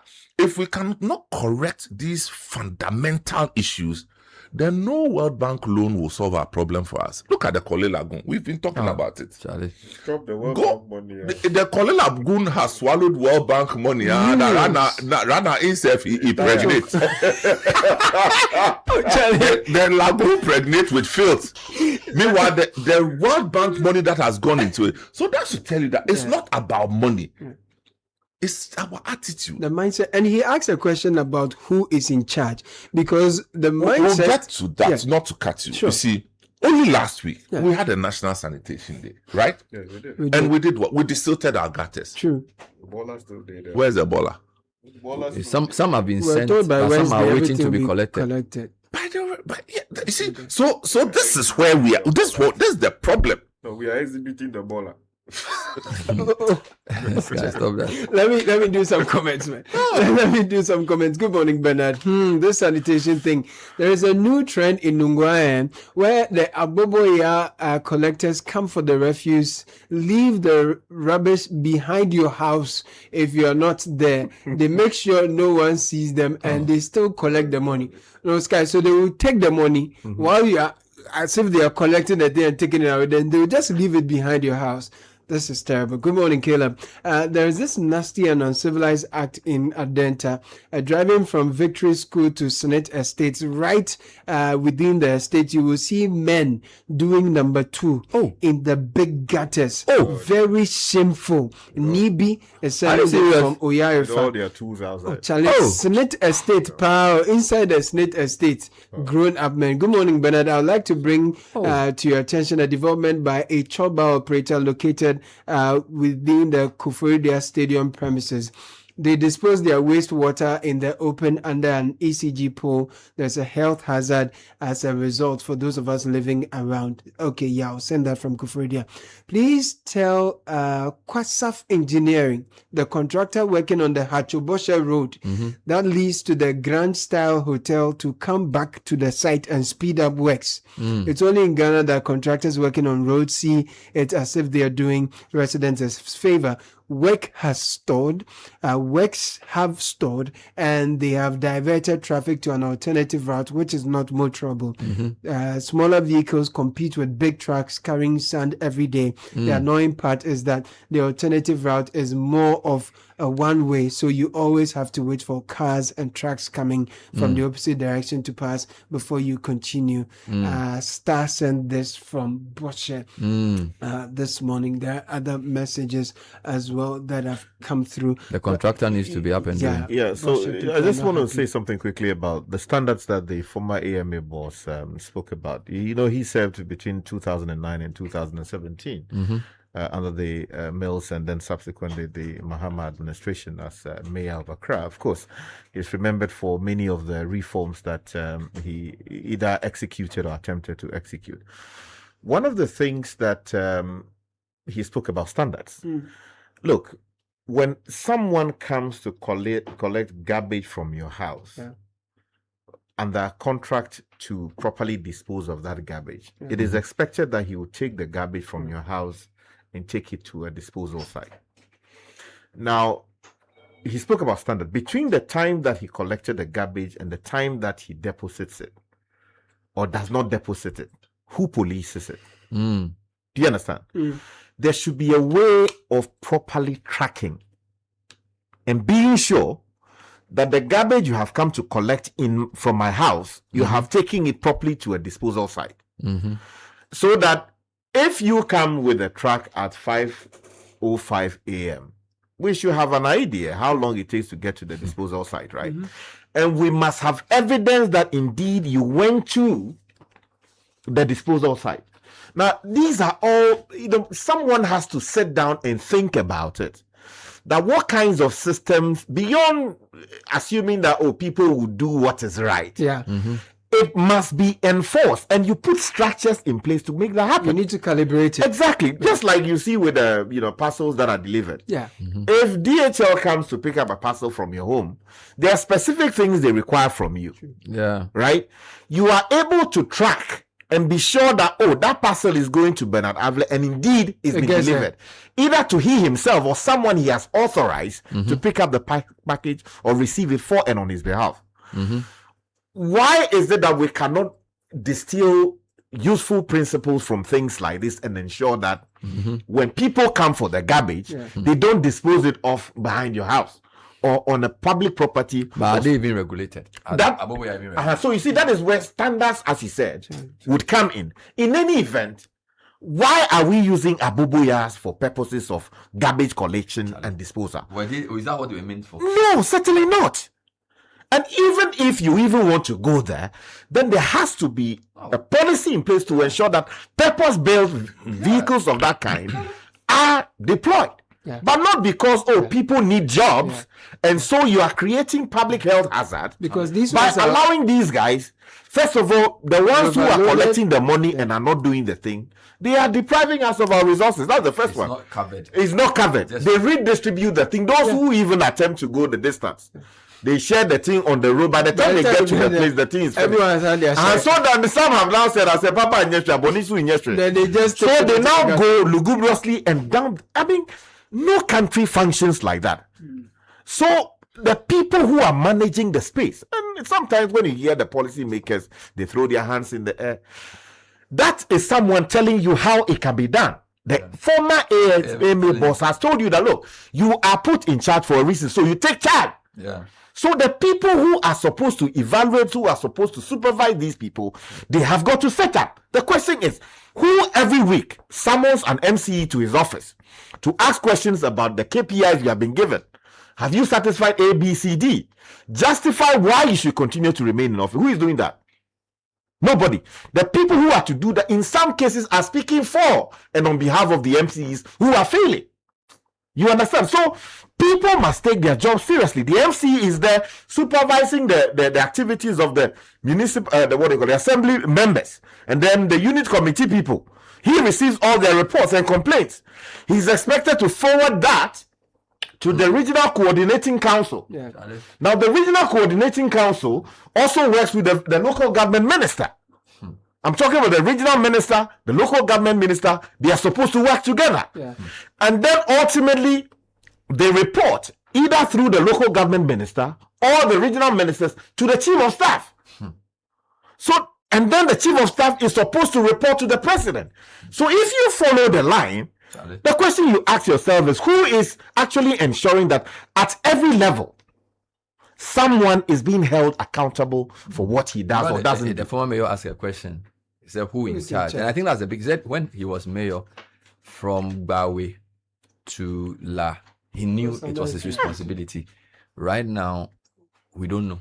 For instance, yesterday, yesterday's problem. This place is somebody. Yeah. It's all, I think that design. One says Lejokuku, the other says Krowo, and then the problem is there. So we don't know. Charlie, do your work. Right. So if you're planning for the future, it begins with the decisions you make today. Save and invest early with EDC to build wealth and retire comfortably. One clear sign of wealth, of financial growth, is when your money starts working for you through steady returns and long-term wealth creation. With EDC, you get professional fund management, flexible investment options, potential for higher returns, and financial security for retirement and future goals. Your financial independence is possible with EDC, so sign up today.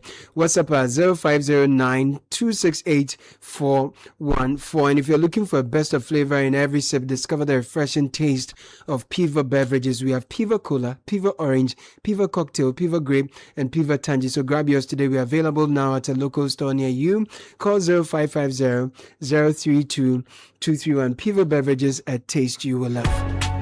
Life Source International School is an all-girls STEM and entrepreneurship boarding school where we raise leaders and industry creators. We accept girls from Cambridge JHS 1 through A levels, offering a safe learning environment, affordable tuition, and scholarship opportunities. This academic year, admission is open. We are focused on STEM and entrepreneurial career path. Call us 055-955-2263. LifeSourceGhana.org is where you find us online. We are located at Apam Junction, Central Region. Life Source International School is where we give your daughter an education that builds leaders. All right, let me do a couple more. MTN SME Ghana Awards 2025 is inviting applications from registered SMEs operating in Ghana.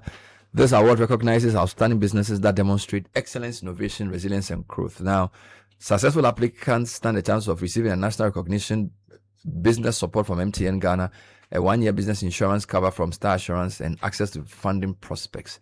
To apply, you can call 0242-266-859 or 0243-288-384. The deadline is today, the 17th of July. You can also go online to smeghanaawards.com for more information. Headline sponsor MTN Ghana. Sponsors include Star Assurance Group and One Africa. Right. Why is it that healthcare always feels like a battle? 1 minute you're fine, the next you're facing rising cost and a diagnosis you aren't ready for. Hidden Care is the reset button. We are Acacia Health dedicated insurance for individuals and families. We combine everyday easy accessibility with absolute trust and experience of a proven health insurer. We are the health partner that actually answers when you call. Reach out via edencare.acacia@myenterprisegroup.io. Hidden Care is brought to you by Acacia Health. If you're ready to level up your future, make Academic City University your first choice. At Academic City, students don't just learn, they build, they innovate, and lead. Our graduates work with global companies like Apple, Goldman Sachs, and Ernst & Young, while others are building startups and driving innovation across the continent. Academic City offers innovative undergrad and postgrad programs in engineering, business admin, communication, AI, data science, and cyber security. We're also the first university in Sub-Saharan Africa to offer undergraduate programs in nuclear engineering and unmanned aerial systems engineering. So that's a whole new level. Call 053-101-2236 or visit act.edu.gh. Academic City University, educating future-ready leaders. Look at institutions like Academic City, the innovative approach to learning. Charlie?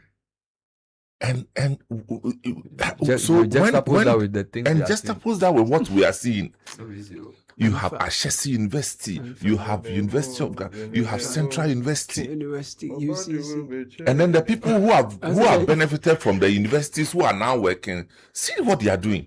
We can't manage our own spaces. This Bola thing, we have to keep talking about it for a long time. And we have sat down and in fact, raising that point about Aboboya now brings it to my, so we all as a country sat down and decided that some young boys and girls who believe that they have to create a job for themselves by using tricycles to now cut Bola from one place to another. We all decided that should be the status quo. That should be the new standard. The system is so broken. A lot of these boys have spent 6 months, 1 year in Accra. They don't even understand the geography of Accra. A lot of them, about 99% of them, never grew up in Accra. So they come to Accra, they go to Kumasi, and they now teach the people who have been living in Accra where to dump waste. How? And we have allowed it. 1974, Kutu Achampon said, "Lo, hey, these Chinese people, they have Korean people, they started, let's do our own car or tom." They started with Adum. When they started with Adum, they noticed that no, Adum is too small. Then they added Boafo. These are brand names of made in Ghana vehicles. So he said that if you're an MMDA, that's what you call it, you don't buy a foreign car, buy Adum, buy Boafo. So if you go to Ministry of Health, all their vehicles that we're using to cut drugs, Boafo vehicles. So we think with all these universities of science and technology, one universities, we can't design a simple track that we'll use for our own good in this country. Which will cover the refuse and have a proper. We just import this procurement and then allow people plywood inside. And they put plywood and mosquito nets. And mosquito nets. I mean, and the policymakers are driving using sirens and bypassing everybody. And they are in a hurry to know where. They are in V8. And your Bola is being collected by How? That's the picture. You see, the day volunteers started conducting traffic lights at East Legon, the Emmanuel Eye Clinic there. These people who don't know where they are from. You don't know where they are from. They decide that it's time to find money. The traffic lights, or let me come in. And then we all spoiling themselves. Yes, that's what I'm saying. And then when you get there, they stop you. When they look at the nature of your car, then they'll stop you so that you can give them something small. And we all allowed it. Yeah.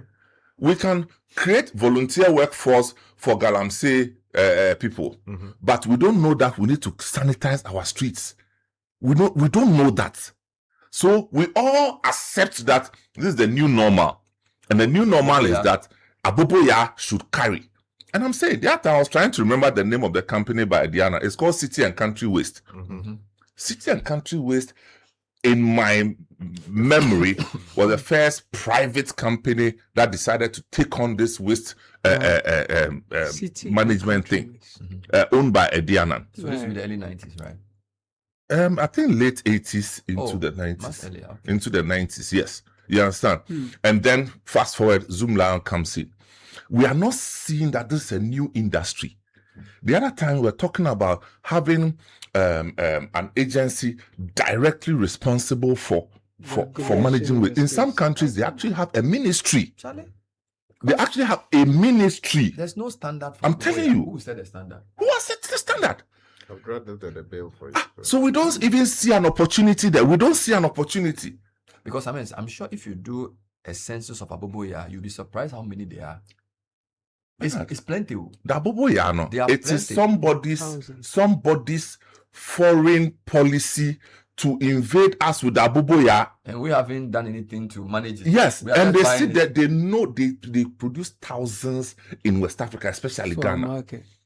and we have resigned ourselves to it. That they will collect baller. Yes, you understand? They are doing it here, and so for instance, we can decide that, okay, you bring us the engines, we will create the vehicle to our own specification. Yes, particularly if you want to use them to collect refuse. They shouldn't be the way they are. That's how you build society. Even the guy, he doesn't have a proper mirror. So has he Nothing. Nothing. The man doesn't even understand the Kakra that he's riding the Bobo. The man, if you look at him, and the way he's looking at you, the man driving some other car. He's looking at you with... You are the nuisance. Meanwhile, he's misbehaving on the road. Listen, before we go for a quick break and return and wrap it all up, the Ongalicious Abingwaha promo has been extended to the 15th of August. Grab 20 Onga powder promo sachets or 20 Onga shrimp tablet promo wrappers or a mix of two, totaling 20. Take it to the Redemption Center. You receive a scratch card. Review the unique code when you scratch it. *713*27# is where to send that unique code and you will win instantly. We have more than 4 million Ghana cedis worth of cash and prizes. Cash prizes up to 200,000 cedis, smart TVs, deep freezers, washing machines, kitchen appliances, many more. So apply now. Promo ends on the 15th of August. Now we all know the silence. When the rent is due, you can't pick up that particular call. The shop is empty. You're pretending it's fine. Salary finished 2 weeks ago. There's still a week to go. Your goods are stuck at the port. Clearing agent keep calling. Business idea is ready. Cash isn't. The silence has a name. Money, money, money, money, money. But bills breaks the silence. Whether you need working capital, salary loan, emergency cash, startup funding, your Ghana card is all you need. Call Bills Microcredit today. 059-6920-833. Break the silence. Bills got you. Right back. More of your messages and more. Stay with us.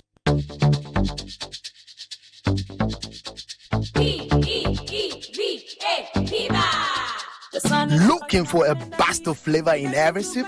Discover the refreshing taste of Piva beverages. Enjoy the classic Piva Cola flavor, perfect fit anytime. How about a fruity adventure? Try our delightful Piva orange fruit drink packed with recognized citrus flavor. Craving something exotic? Our Piva cocktail fruit drink brings the tropics to you. For a sweet and juicy treat, grab our grapefruit drink and don't miss out on the refreshing Piva tangerine fruit drink, bursting with tangerine flavor. Piva Cola, Piva Orange, Piva Cocktail, Piva Grape, Piva Tangy.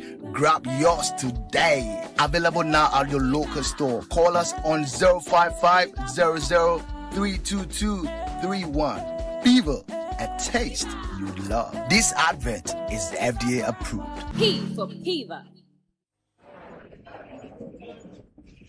Your attention, please. Flight C8 has been delayed. Again. Madam, can you please point me to the water fountain? And please watch my back and phone whilst I'm gone. You can be a traveler with infinite worries. Hello, Mr. Anand. Your lounge access is ready and your seat is warm. Or you can be a traveler with infinite privileges. Champagne, sir? Original the drink. Choose EcoBank's infinite privileges with an EcoBank Visa Infinite card. Access airport lounges worldwide, fast-track services, best-in-class daily limits, and enjoy other exclusive travel and lifestyle benefits. Infinite privileges await. EcoBank, the Pan-African Bank. HR is evolving.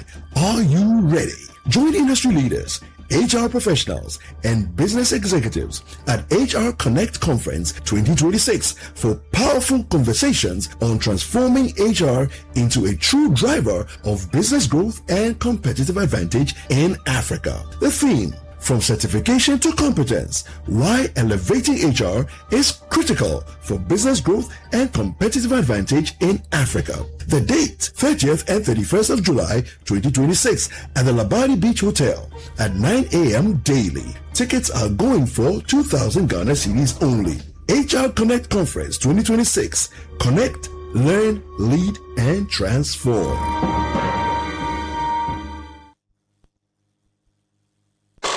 City 97.3. Accra.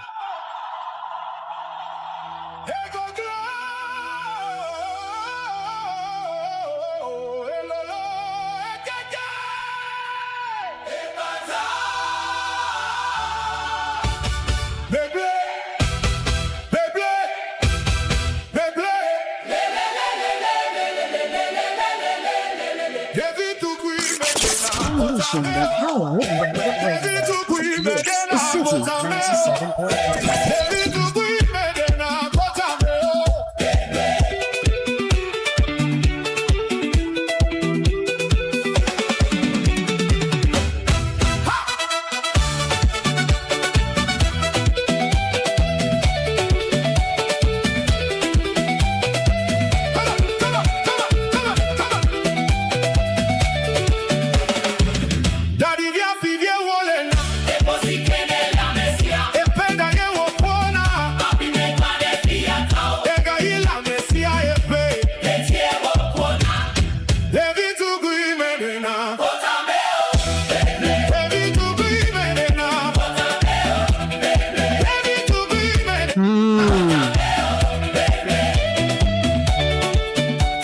To some of your comments now. Lack of enforcement of laws is an incentive for non-compliance. Yes, I believe it. It's attitude now, but who has been sanctioned publicly? Even Zoom Lion fails in their collection mandate. Assemblies deliberately look away from their mandate. National cleanup exercise. Silt and rubbish are still left at the sides of the gutters, and the authorities simply do not care. We wait for a disaster to occur, then we act like we care. People in authority must do their bit. Moroto sent that message. But this sanitation issue is not as easy as the former mayor is making it sound and look. Generally, people generate waste wherever they congregate. The people selling on our roads in traffic, where do you think they pass urine and poop? Where do they get water to wash their hands after they do that? Of course, they have to eat as well. Where do they dispose of the plastics and leftover food? Believe me, it will be somewhere around the roadside, not far from where they sell. No one goes round the roadside to clear refuse. Philip sent that from Joe. My dear Bernard, a solution to the sanitation issue, a couple of things. Bring back Sama, bring back the old disciplinary action in schools, enforce the law, start teaching our constitution in our schools from the basic level. Every school in Ghana from JHS and SHS level must go to the communities to do cleaning activity. Thank you. God bless you. Meshach Ashite sent that from Community 3. It's a good place to bring an end to the show. Before you go, somebody sent me a message this morning. Tell me about it. That she saw 3 huge luxury trucks parked under the Palace Mall interchange with for sale boldly written on them. It looks like somebody wants to build a new carport there, or they want to convert it to a car selling center. So the assembly, whichever assembly is in charge, I think it's Ayawaso West, or whichever, should go and make sure that doesn't happen. That's not the appropriate place to sell cars. At all. One just here. Before you get to the overhead. Yes, Kai, talk to me. About it. Yes. Now it's a full-blown garage. The Yeah. greenery, the It's all gone. The greenery is gone. Yeah, that's right. The median. They've converted into a car selling. They filled it with gravel. What kind of people are we? Yeah. And it's going to have its impact. Anyway, Dynamic Friday is next. And Tina is going to take over. So stay tuned in. Relevant Radio, always 97.3. My name is Caleb. Could I have a blessed Friday?